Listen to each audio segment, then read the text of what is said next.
റോമാലേഖനം 7-ാം അധ്യായം. ഉള്ളം കൊണ്ട് ഞാൻ ദൈവത്തിൻ്റെ ന്യായപ്രമാണത്തിൽ രസിക്കുന്നു. അപ്പം ഉള്ളം, അകം, ബുദ്ധി അല്ലെങ്കിൽ ഞാൻ എന്ന് പറയുന്ന ആ സാധനം, എനിക്ക് വചനം കേൾക്കുന്നതൊക്കെ ഭയങ്കര ഇഷ്ടമാണ്. അതിൽ ഞാൻ രസിക്കുന്നുമുണ്ട്, നന്നാവണമെന്ന് ആഗ്രഹമുണ്ട്. അടുത്ത വാക്യം. ബുദ്ധി പറയുന്നു ദൈവത്തെ അനുസരിക്കുന്നതാണ് നല്ലത്, പക്ഷേ അതിനോട് പോരാടുന്ന ഒരു പ്രമാണം ഞാൻ എൻ്റെ അവയവങ്ങളിൽ കാണുന്നു. അപ്പോൾ ഞാൻ എത്ര തീരുമാനമെടുത്താലും എന്നെ കൊണ്ട് അനുസരിപ്പിക്കാൻ പറ്റാത്തൊരു പ്രമാണം ഞാൻ എൻ്റെ അവയവങ്ങളിൽ കാണുന്നു. അടുത്ത വാക്യം. അപ്പോൾ ശരിക്കും ഞാൻ സ്ലേവ് ആയി മാറാനുള്ള കാരണം എൻ്റെ ശരീരത്തിൻ്റെ അവസ്ഥയാണ്. അതിൽ എനിക്ക് വലിയ നിയന്ത്രണമൊന്നുമില്ല. ഞാൻ പ്രവർത്തിക്കുന്നത് ഞാൻ അറിയുന്നില്ല. ഇച്ഛിക്കാത്തതാണ് വരുന്നത്. നമ്മളാരും തീരുമാനമെടുത്ത് പാപം ചെയ്യുന്നവരല്ല, പാപം ചെയ്ത ശേഷം തീരുമാനം എടുക്കുന്നവരാണ്. എന്താ തീരുമാനം എടുക്കുന്നത്? പാപം ചെയ്യരുതെന്ന്. ആരും ദേഷ്യപ്പെടണമെന്ന് തീരുമാനിച്ച് ദേഷ്യപ്പെടുന്നില്ല. ഇനി കുറച്ച് ലോകമോഹങ്ങളാകാം എന്നും പറഞ്ഞ് മോഹിക്കുന്നില്ല. വഴക്കുണ്ടാക്കിയിട്ട് കുറേ നാളായി എന്നും പറഞ്ഞ് വഴക്കുണ്ടാക്കുന്നില്ല. ഇതൊന്നും അരുതെന്നാണ് ആഗ്രഹം. തീരുമാനം അങ്ങനെ തന്നെയാണ്. തീരുമാനം എടുത്തിട്ട് നമ്മൾ മോശമാകുന്നതല്ല, തീരുമാനം എടുത്തിട്ടും നമ്മൾ മോശമാകുന്നതാണ്. എന്ന് പറഞ്ഞാൽ തീരുമാനങ്ങളെല്ലാം നന്നാകണമെന്നാണ്, പക്ഷെ അതിനെതിരെ പോരാടുന്നൊരു പ്രമാണം നമ്മുടെ അവയവങ്ങളിലുള്ളതുകൊണ്ട് ഞാൻ ഈ പാപപ്രമാണത്തിന് അടിമയായിട്ടാണ് ഇരിക്കുന്നത്. ഇതെൻ്റെ മനസ്സിലായിരുന്നെങ്കിൽ എനിക്ക് എങ്ങനെയെങ്കിലും ഒരു തീരുമാനം എടുത്ത് പിന്നെ മാറാമായിരുന്നു. എനിക്കത് ആ ചിന്തകൾ ഉണ്ട്. ഓക്കെ, ജഡത്തിൻ്റെ അവയവങ്ങൾ നമ്മൾ കാണുന്നത് ഈ പറയുന്ന പല മോഹങ്ങളിലൊക്കെയാണ്. പക്ഷേ അതിൻ്റെ വേര് എനിക്ക് കാണാൻ പറ്റാത്ത ഒരു സ്ഥലത്താണ്. അതിൻ്റെ ജഡമാണ്. ആത്മാവുള്ളവൻ ആത്മാവിനുള്ളതും ജഡസ്വഭാവമുള്ളവൻ ആത്മാവിനുള്ളതും ജഡസ്വഭാവമുള്ളവൻ. അപ്പോൾ ജഡത്തിനുള്ള ചിന്തകൾ നമുക്ക് വരാൻ തന്നെ കാരണം നമുക്ക് ജഡസ്വഭാവം ഉണ്ട് എന്നുള്ളത് കൊണ്ടാണ്. അപ്പം ഈ ചിന്തകൾ പോലും വരുന്നത് ഒരു പ്രകൃതത്തിൽ നിന്നാണ്. ഒരു റൂട്ടുണ്ട്, അത് നമ്മുടെ അവയവങ്ങളിലാണ് സ്ഥിതി ചെയ്യുന്നത്. ഓക്കെ, അപ്പോൾ ഇതാണ് ഇതിൻ്റെ നിസ്സഹായ അവസ്ഥ. നമുക്ക് നന്നാകാൻ ആഗ്രഹമുണ്ടെങ്കിൽ നന്നാകാത്തതിന് കാരണം നമ്മുടെ ശരീരത്തിൻ്റെ ബലഹീനതകളാണ്. നമുക്കറിയാം, നമ്മൾ റോഡിലൂടെയൊക്കെ പോകുമ്പോൾ ഒത്തിരി ചെടികളും മരങ്ങളും ഒക്കെ. കേരളത്തിലെ സ്ഥിതി ഓർത്താൽ മതി, എനിക്ക് ഇവിടുത്തെ കാര്യമൊന്നും അറിയത്തില്ല. അവിടെയും പറമ്പിലും റോഡിൻ്റെ സൈഡിലൊക്കെ ഓരോ ചെടികളൊക്കെ ഉണ്ടായി വരുന്ന കാണാം. പക്ഷെ 90% ചെടികളും നമുക്ക് പ്രയോജനമില്ലാത്തതാണ്. അതേസമയത്ത് പ്രയോജനം ഉണ്ടാകുന്ന ചെടികളായിരുന്നു ഉണ്ടായി വരുന്നതെങ്കിൽ നമുക്ക് വളരെ എളുപ്പമായിരുന്നു. പോകുന്ന വഴിക്കെല്ലാം ബീൻസും വെണ്ടയ്ക്കൊക്കെ ഉണ്ടായി വരുന്നായിരുന്നെങ്കിൽ നമുക്കതെല്ലാം പറിച്ചുകൊണ്ട് പോയി കറി വെച്ചാൽ മതിയായിരുന്നു. പക്ഷെ ഗുണമുള്ള ഒരു സാധനം ആവശ്യത്തിനുണ്ടാവില്ല.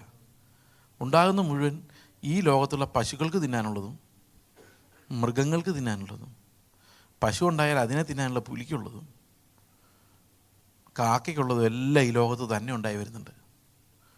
പക്ഷെ മനുഷ്യനുള്ളത് മാത്രം തന്നെ ഉണ്ടാകുന്നില്ലെന്ന് മാത്രമല്ല, അത് നമ്മൾ കഷ്ടപ്പെട്ട് വേർപ്പ് വീഴാതെ നമുക്ക് തിന്നാനുള്ളത് ആവശ്യത്തിന് ഈ പ്രകൃതിയിൽ ഉണ്ടാകുന്നില്ല.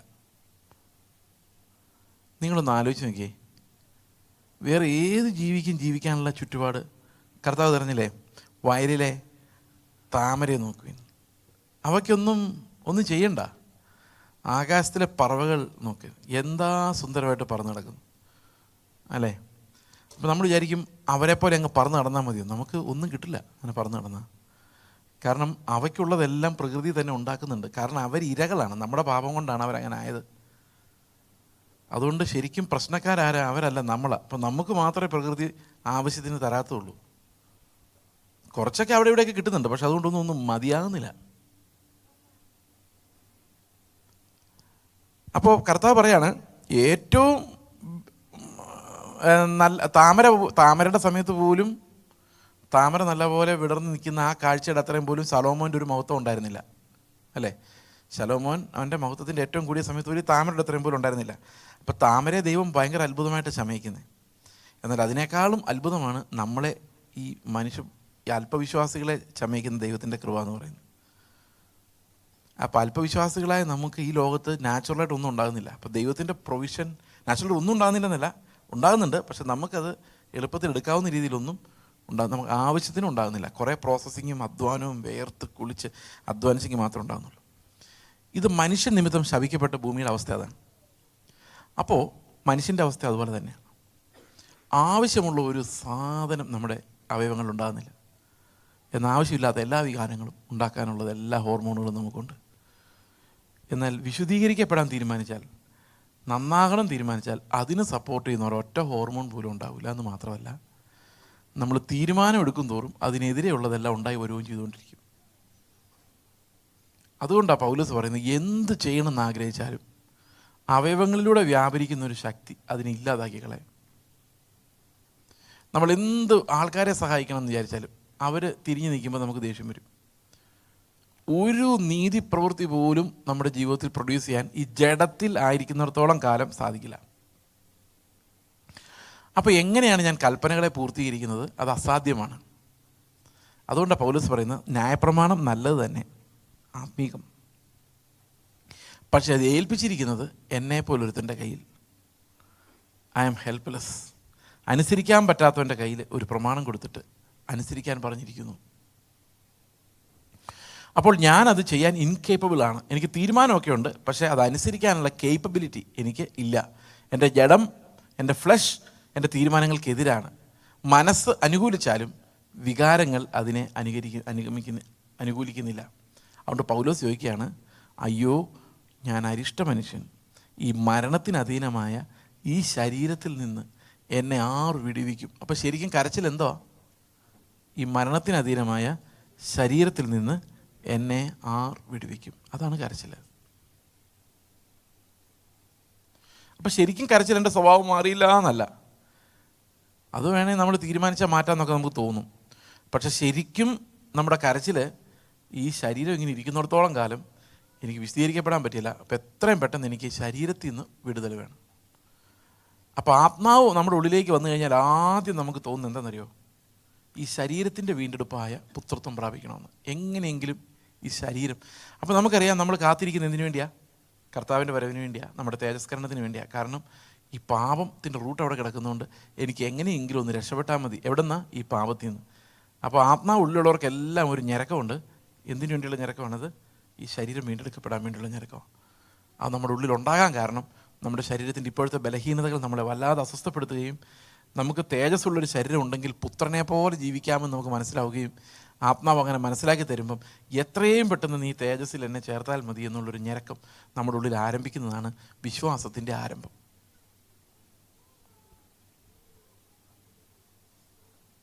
അപ്പോൾ എന്നെ ഒരാൾ വെളിയിൽ നിന്ന് രക്ഷിച്ചേ പറ്റൂ. കാരണം എനിക്ക് രക്ഷപ്പെടാനുള്ള ഒരു വഴിയുമില്ല. തീരുമാനം എടുത്താൽ നടപ്പാക്കാൻ എന്നെ കൊണ്ട് അറിയില്ല. പത്രോസ് ഒത്തിരി തീരുമാനം എടുക്കുന്ന ആളായിരുന്നു. നമ്മൾ ഇത്തിരി മുമ്പ് സംസാരിച്ചപ്പോൾ പത്രോസിൻ്റെ കാര്യം പറഞ്ഞു. തീരുമാനങ്ങളൊന്നും നടപ്പാക്കാൻ പത്രോസിനെ കൊണ്ട് കഴിവില്ലായിരുന്നു. അപ്പോൾ ഇവിടെ ശരിക്കും തോറ്റൊന്നും ഇല്ലാത്ത ഒരാളിങ്ങനെ ദൈവത്തിൻ്റെ മുമ്പിൽ നിൽക്കുക. അതാണ് 7-ാം അധ്യായത്തിൽ കാണിക്കുന്നത്. റോമാലേഖനം 5-ാം അധ്യായത്തിലേക്ക് വരും പറയുന്നുണ്ട്, ശത്രുക്കളായിരിക്കുമ്പോൾ തന്നെ, ഒരു പ്രയോജനം ഇല്ലാതിരിക്കുമ്പോൾ തന്നെ അവൻ്റെ പുത്രൻ്റെ മരണത്താൽ നമുക്ക് ദൈവത്തോട് നിരപ്പ് വന്നു. അപ്പോൾ ദൈവം എങ്ങനെ നമ്മളെ രക്ഷിക്കുന്നത്? അവിടെ പറയുന്നൊരു കാര്യമുണ്ട്, നീതിമാന് വേണ്ടി മരിക്കുന്നവൻ ദുർലഭം, ഗുണവാന് വേണ്ടി ഒരുപക്ഷെ വല്ലവരും മരിക്കുമായിരിക്കാം. ഈ നീതിമാന് വേണ്ടി ആരും ചാവുകയില്ല, ഗുണവാന് വേണ്ടി ആരെങ്കിലുമൊക്കെ എന്തെങ്കിലും ചെയ്യും. നമ്മൾ പലപ്പോഴും കാണത്തില്ല, ചില രാഷ്ട്രീയ നേതാക്കന്മാരൊക്കെ മരിക്കുമ്പം കുറേ ആത്മഹത്യ ചെയ്യുന്നു. എന്തിനു വേണ്ടിയാണ്? ഗുണവാനായിരുന്നു. നീതിമാന് വേണ്ടി ആരെങ്കിലും മരിക്കുമോ? ആരും മരിക്കില്ല.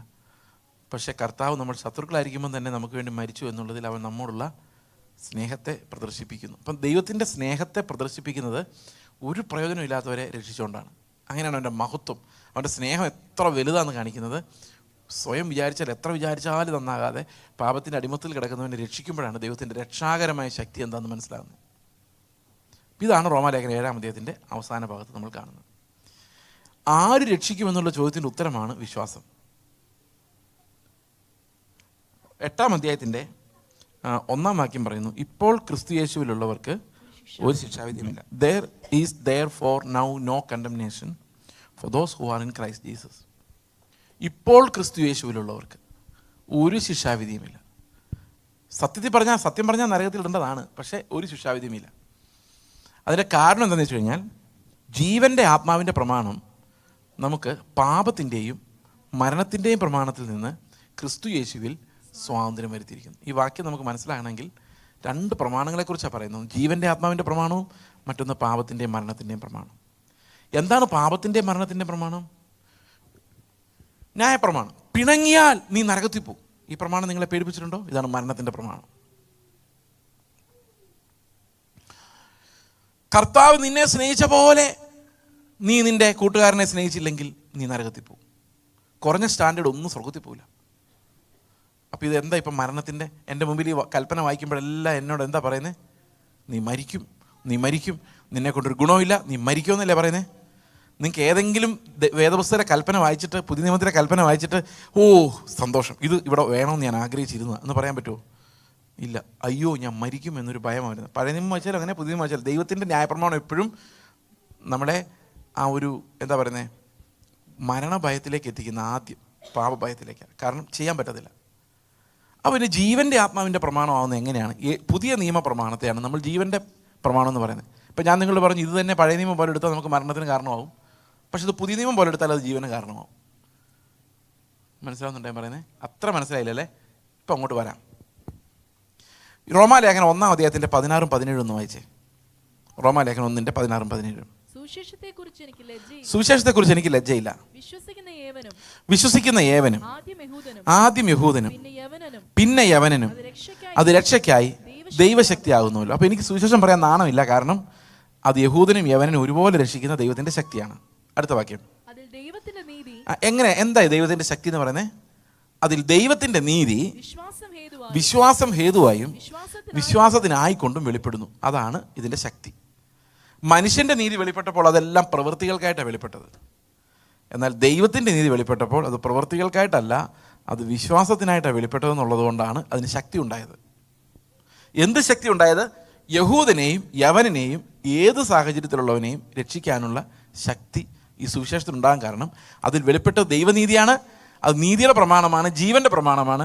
അത് പ്രവൃത്തിയാലല്ല വിശ്വാസത്താലാണ് വരുന്നതെന്നുള്ളത് കൊണ്ടാണ് അത് നമ്മളെല്ലാം രക്ഷിക്കാൻ അതിന് പറ്റിയത്.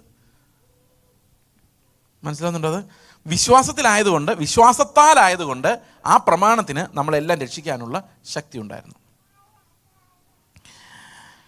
എങ്ങനെയാണ് ദൈവം നമ്മളെ രക്ഷിക്കുന്നത്? എങ്ങനെയാണ് യേശു ക്രിസ്തു ഈ പാപത്തിൽ നമ്മളെ രക്ഷിക്കുന്നത്? നമുക്ക് നീതിയുടെ അടിമകളായി മാറാൻ നമ്മൾ എന്താണ് ചെയ്യേണ്ടത്? നമ്മളൊന്നും ചെയ്യേണ്ട, അതെങ്ങനെ സംഭവിക്കുന്നത് നമുക്ക് പറയാം.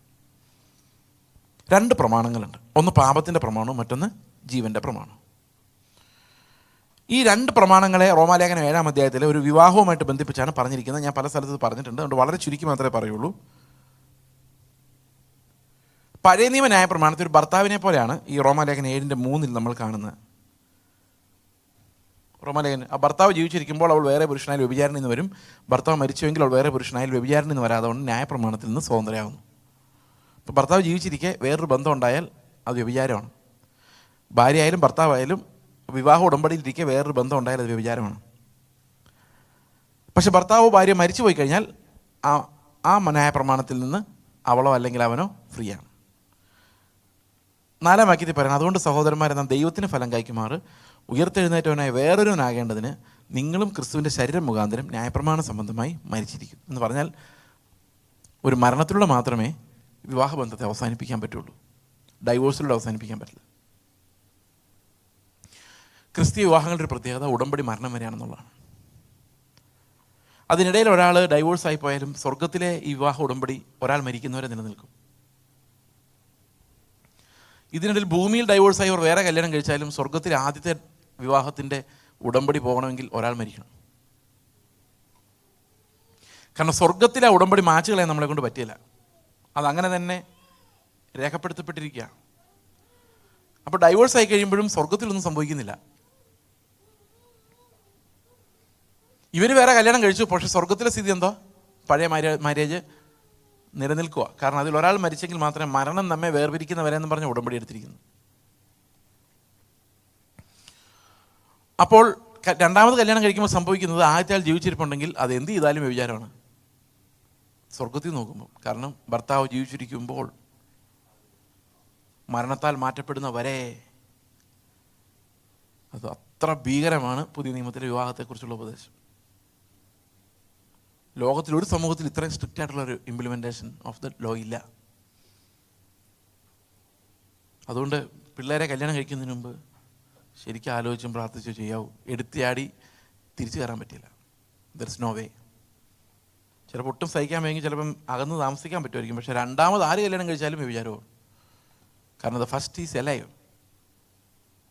അപ്പോൾ ഈ പഴയ നിയമം നമ്മളെ ബാധിച്ചിരുന്ന നിയമങ്ങളുടെ പ്രമാണത്തെ ഒരു ഭർത്താവായിട്ടാണ് നമ്മൾ കാണുന്നത് ഇവിടെ. ആ ഭർത്താവ് ജീവിച്ചിരിക്കുന്നിടത്തോളം കാലം നമുക്ക് ആ ഭർത്താവിനനുസരിച്ചേ പറ്റുള്ളൂ.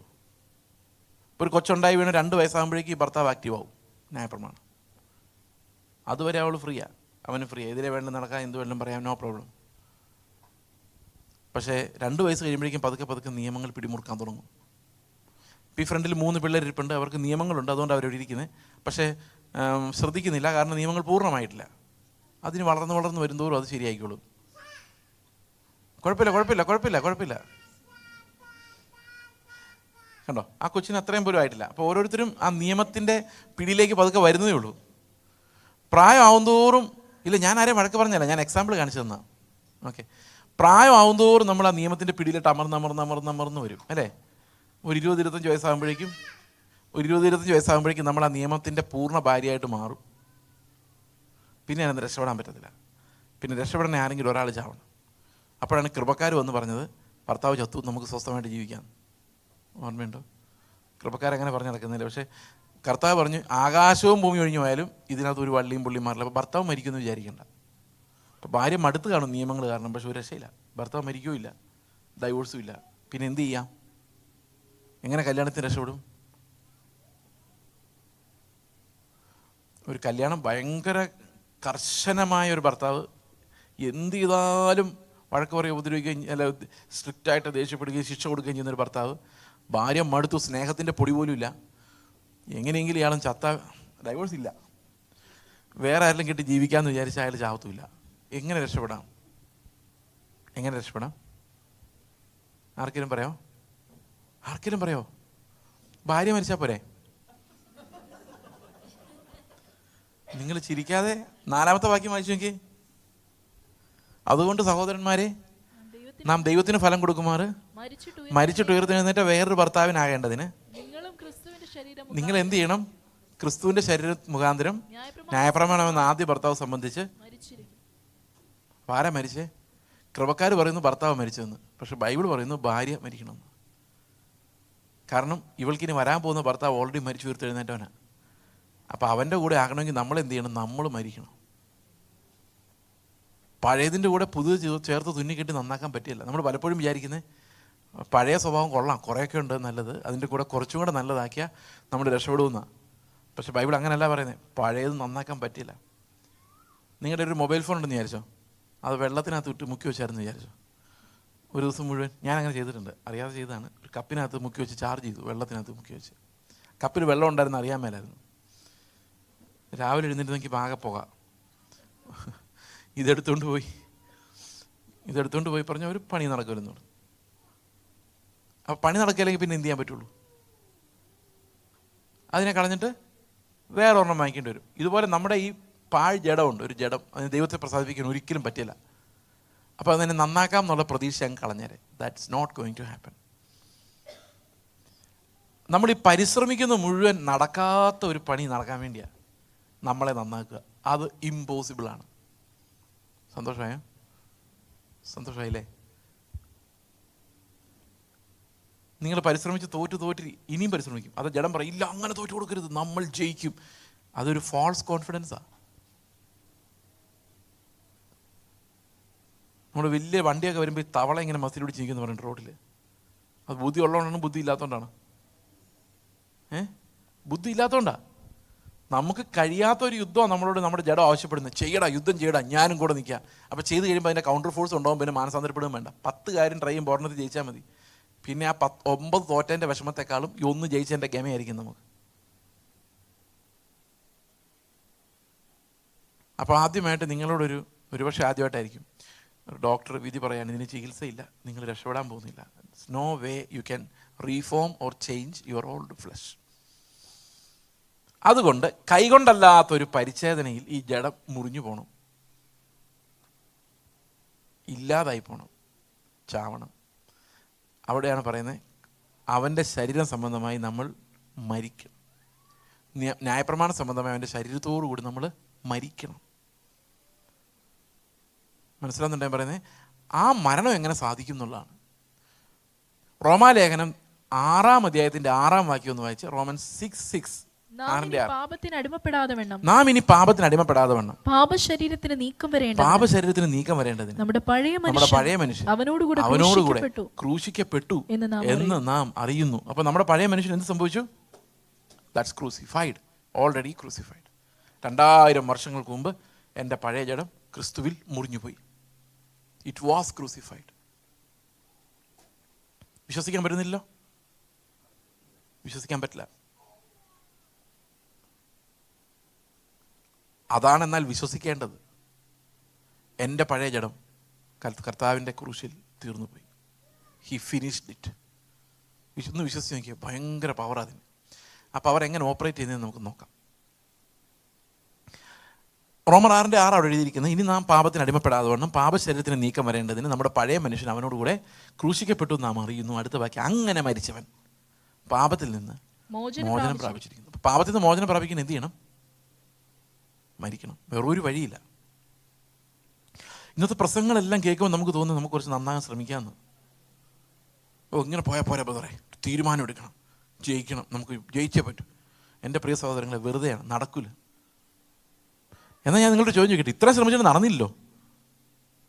നടന്നു എന്ന് വിചാരിക്കുന്നുണ്ടെങ്കിൽ നിങ്ങൾ നേരത്തെ ഞാൻ ഉച്ച കഴിഞ്ഞ് പറഞ്ഞ പോലെ ഏതോ ഗുരുവിൻ്റെ സ്ഥിതിയിലെത്തി.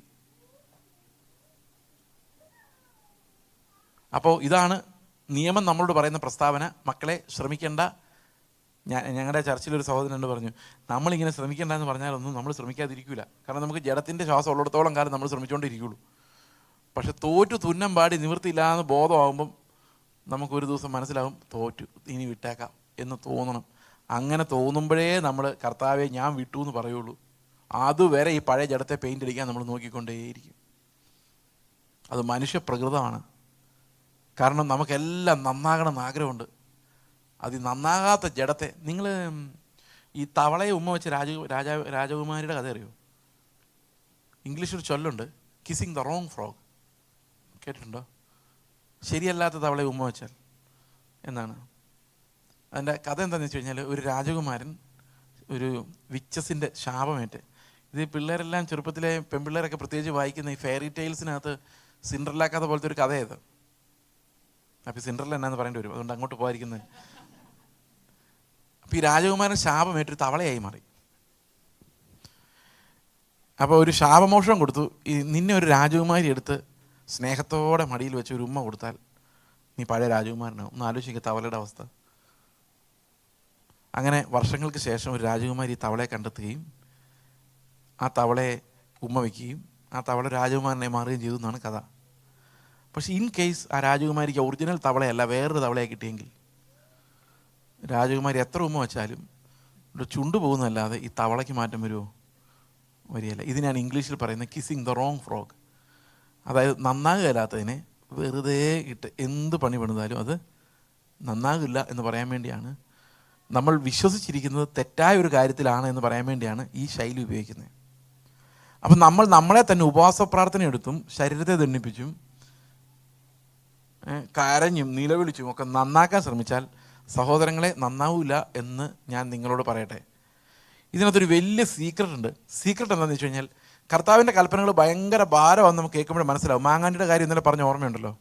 പക്ഷേ കർത്താവ് ഇതിനോട് ഒരു കാര്യം കൂടെ പറഞ്ഞു, എൻ്റെ നുകം ലഘുവും എൻ്റെ നുകം മൃദുവും എൻ്റെ ചുമട് ലഘുവുമാണ് എന്ന് പറഞ്ഞാൽ എന്താ അർത്ഥം? ഇത് വളരെ സിമ്പിളാന്ന് പറഞ്ഞു. ഇത്രയും വലിയ കൽപ്പന പറഞ്ഞിട്ട് കർത്താവ് പറയാണ് ഇത് വളരെ സിമ്പിളാണ് സഹോദരങ്ങൾ, ഇതിനകത്ത് ഒരു പാടുമില്ല. എന്ത് തോന്നുന്നുണ്ട് കേട്ടിട്ട്? ഇത്രയും നേരം കേട്ടിട്ട് എന്ത് തോന്നുന്നുണ്ട്? ഭയങ്കര പാടായിട്ടില്ലേ തോന്നേ? പക്ഷെ കർത്താവ് പറയാണ് ഇത്രയും ഭയങ്കര ആത്മാവിൻ്റെ പ്രമാണം അനുസരിക്കാൻ വളരെ സിമ്പിളാണ്, വളരെ സിമ്പിളാണ്. അതെങ്ങനെയാണ് നടക്കുന്നതെന്ന് ഞാൻ പറയാം. Too simple to believe.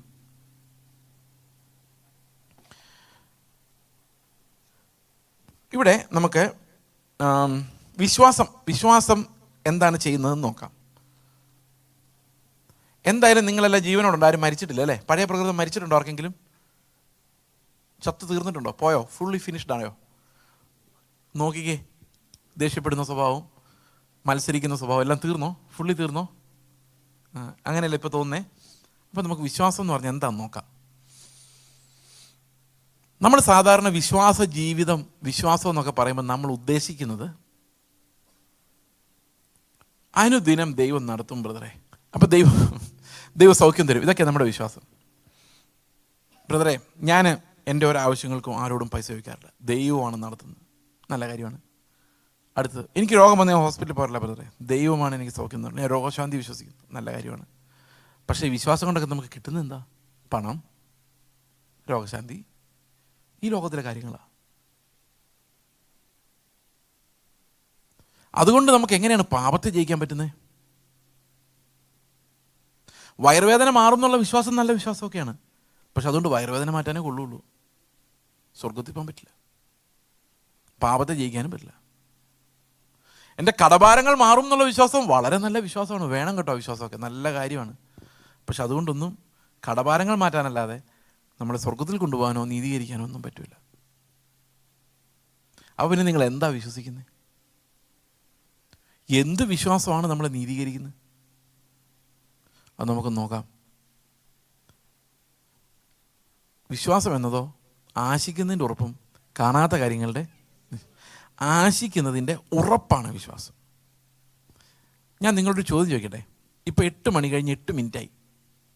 8:10 കർത്താവ് വന്നാൽ ഞാൻ 100% സ്വർഗത്തിൽ പോകുമെന്ന് ഉറപ്പുള്ളവർ എത്ര പേരുണ്ട്? 100% കേട്ടോ, 99 ആവരുത്, തമാശ ആകരുത്, സീരിയസ് ആയിരിക്കണം. ആശിക്കുന്നുണ്ടോ? പോകണമെന്ന് ആശിക്കുന്നുണ്ടോ?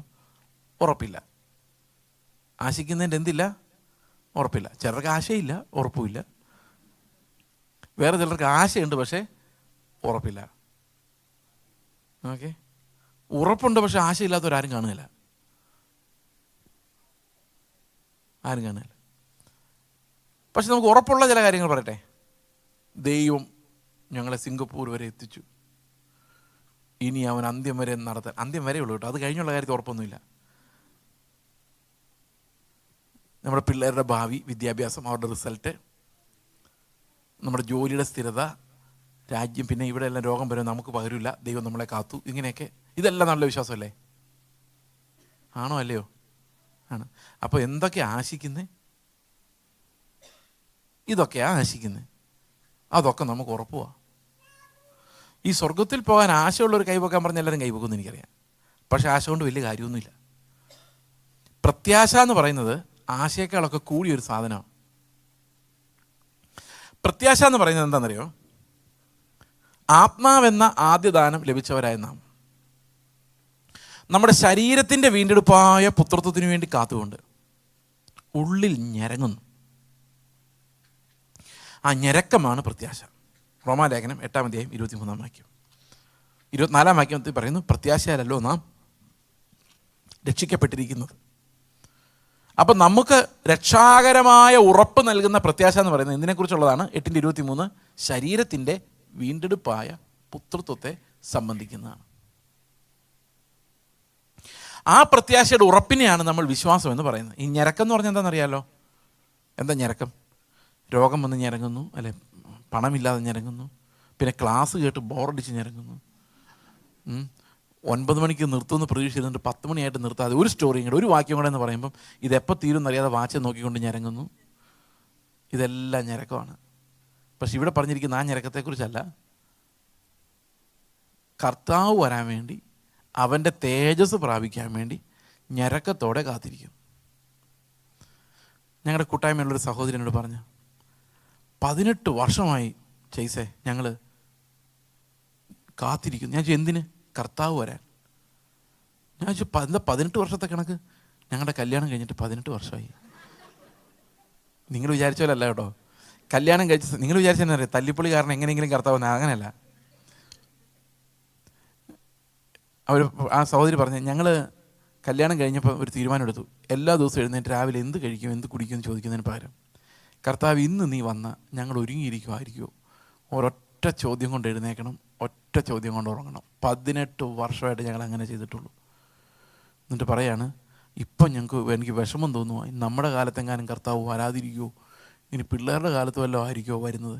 ഈ ഫീലിങ്ങിനെയാണ് ഈ ഞരക്കം എന്ന് പറയുന്നത്. അത് വളരെ അപൂർവമായിട്ടാണ് നമ്മൾ ഇന്നത്തെ കാലത്ത് കാണുന്നത്. എന്നാൽ പണ്ട് കാലത്ത് അങ്ങനെ ആയിരുന്നില്ല. ഈ ഞാനിന്ന് ഉച്ച കഴിഞ്ഞ് പറഞ്ഞ ആ ദുരുപദേശങ്ങൾ എന്ത് ചെയ്യുന്നറിയോ, ഈ ക്രിസ്തുവിൻ്റേതല്ലാത്ത ഒരു നീതി സ്ഥാപിക്കാൻ ശ്രമിച്ചതിൻ്റെ ഒരു പ്രധാന അപകടം എന്ന് പറയുന്നത്, 2-3 അപകടങ്ങളുണ്ട്, വലിയ അപകടങ്ങൾ, അങ്ങോട്ട് നമുക്ക് എത്താൻ പറ്റിയില്ല. പ്രധാന അപകടം എന്ന് പറയുന്നത് രക്ഷയുടെ ഉറപ്പ് എടുത്തു കളഞ്ഞു എന്നുള്ളതാണ്. അപ്പോൾ നമ്മൾ വിചാരിക്കുന്ന രക്ഷയുടെ ഉറപ്പ് കൊടുത്താൽ പിന്നെ ഇവർ എങ്ങനെയെങ്കിലും ജീവിച്ചു പോകില്ലേ, അങ്ങനെ ജീവിക്കാതിരിക്കാൻ വേണ്ടി കുറച്ച് ഒരു സൽപ്രവൃത്തിയും കൂടെ കൂട്ടി ഇത്രയൊക്കെ ചെയ്താൽ രക്ഷപ്പെടും എന്ന് പറയുവാണെങ്കിൽ അവരത്രയൊക്കെ ചെയ്ത് ശ്രമിക്കൂലേ എന്ന് ചിന്തിച്ചിട്ടാണ് ഈ രക്ഷയുടെ ഉറപ്പ് ഈ പ്രസംഗരെല്ലാം എടുത്തു കളഞ്ഞേക്കുന്നത്. പക്ഷെ അതിൻ്റെ കുഴപ്പം എന്താണെന്ന് വെച്ച് കഴിഞ്ഞാൽ ഈ രക്ഷയുടെ ഉറപ്പെടുത്ത് കളഞ്ഞവരുടെ വിശ്വാസത്തെയാണ് എടുത്ത് കളഞ്ഞത്. കാരണം പ്രത്യാശിക്കുന്നതിൻ്റെ ഉറപ്പാണ് വിശ്വാസം. അപ്പോൾ ഉറപ്പെടുത്ത് കളഞ്ഞതോടെ, ഉറപ്പ് മനുഷ്യപ്രവൃത്തികളിലേക്ക് മാറ്റിയതോടുകൂടി സ്വർഗത്തിൽ പോകുമെന്ന് ഉറപ്പുള്ളവരുടെ എണ്ണം വല്ലാതെ കുറഞ്ഞുപോയി. മനസ്സിലാകുന്നുണ്ടോ? അതിൻ്റെ ഒരു അപകടം ഇതാണ്. ഇപ്പം ഞാൻ നിങ്ങളോട് പറയുകയാണ്, നിങ്ങൾ വിശുദ്ധ ജീവിതം നയിച്ചില്ലെങ്കിൽ നിങ്ങൾ സ്വർഗത്തിൽ പോകില്ല. അപ്പം നിങ്ങളെല്ലാവരും എന്നെ നോക്കും, ഇയാളെ പോലെ ആയിരിക്കും ഉദ്ദേശിക്കുന്നത്. ഓക്കെ, പക്ഷേ എൻ്റെ പ്രോബ്ലം എന്താണെന്നറിയോ, ഇപ്പം നമുക്ക് അയൽക്കാരനെ സ്നേഹിച്ചാൽ സ്വർഗത്തിൽ പോകും, അയൽക്കാരനെ വെറുതെ നരകത്തിൽ പോകും എന്നുള്ള തത്വം വിചാരിച്ചോ? അയൽക്കാരനോട് നിങ്ങളുള്ള മനോഭാവം ഒന്ന് കാൽക്കുലേറ്റ് ചെയ്ത് നോക്കി. 0% അല്ല എന്തായാലും സ്നേഹം, 100% അല്ല. ഇതിനിടയിലുള്ള ഏതോ ഒരു വാല്യൂവാണ്, അല്ലേ? ആണോ അല്ലയോ? സമ്മതിച്ചോ? ആപേക്ഷികമാണ്. എത്ര കിട്ടിയാലാ സ്വർഗത്തിൽ പോകുന്ന മാർക്ക് പാസ്സാവുന്നത്? 100 എന്ന് പറഞ്ഞാൽ ആർക്കും ഇല്ല, ഈ പറയുന്ന ആൾക്കും ഇല്ല. അപ്പോൾ 100 പറയാൻ പറ്റില്ല, 0 അല്ല ആർക്കും. അപ്പോൾ എവിടെയാണ് ഇതിൻ്റെ പാസ് മാർക്കെന്നും ഞാൻ എന്തോരമാണ് കംപ്ലീറ്റ് ചെയ്യേണ്ടതെന്നും എനിക്കറിയാൻ വയ്യ. അതുകൊണ്ട് ഇത്രയൊക്കെ മതിയോ സ്വർഗത്തിൽ പോകാനെന്ന് എനിക്കറിയത്തില്ല. അതുകൊണ്ടല്ലേ എൻ്റെ ഉറപ്പ് പോയത്. നിങ്ങൾ സ്വർഗത്തിൽ പോകാൻ മാത്രം നന്നായിട്ടുണ്ടോ സഹോദരങ്ങളെ? സ്വർഗത്തിൽ പോകാൻ മാത്രം നന്നായിട്ടുള്ളവർ ആരെങ്കിലും കൈപോകോ? സ്വർഗത്തിൽ പോകാൻ മാത്രം നന്നായിട്ടില്ലാത്തവർ? നന്നായാലും നന്നായില്ലും പോയില്ലും പോയാലും കുഴപ്പമില്ലാത്തവർ?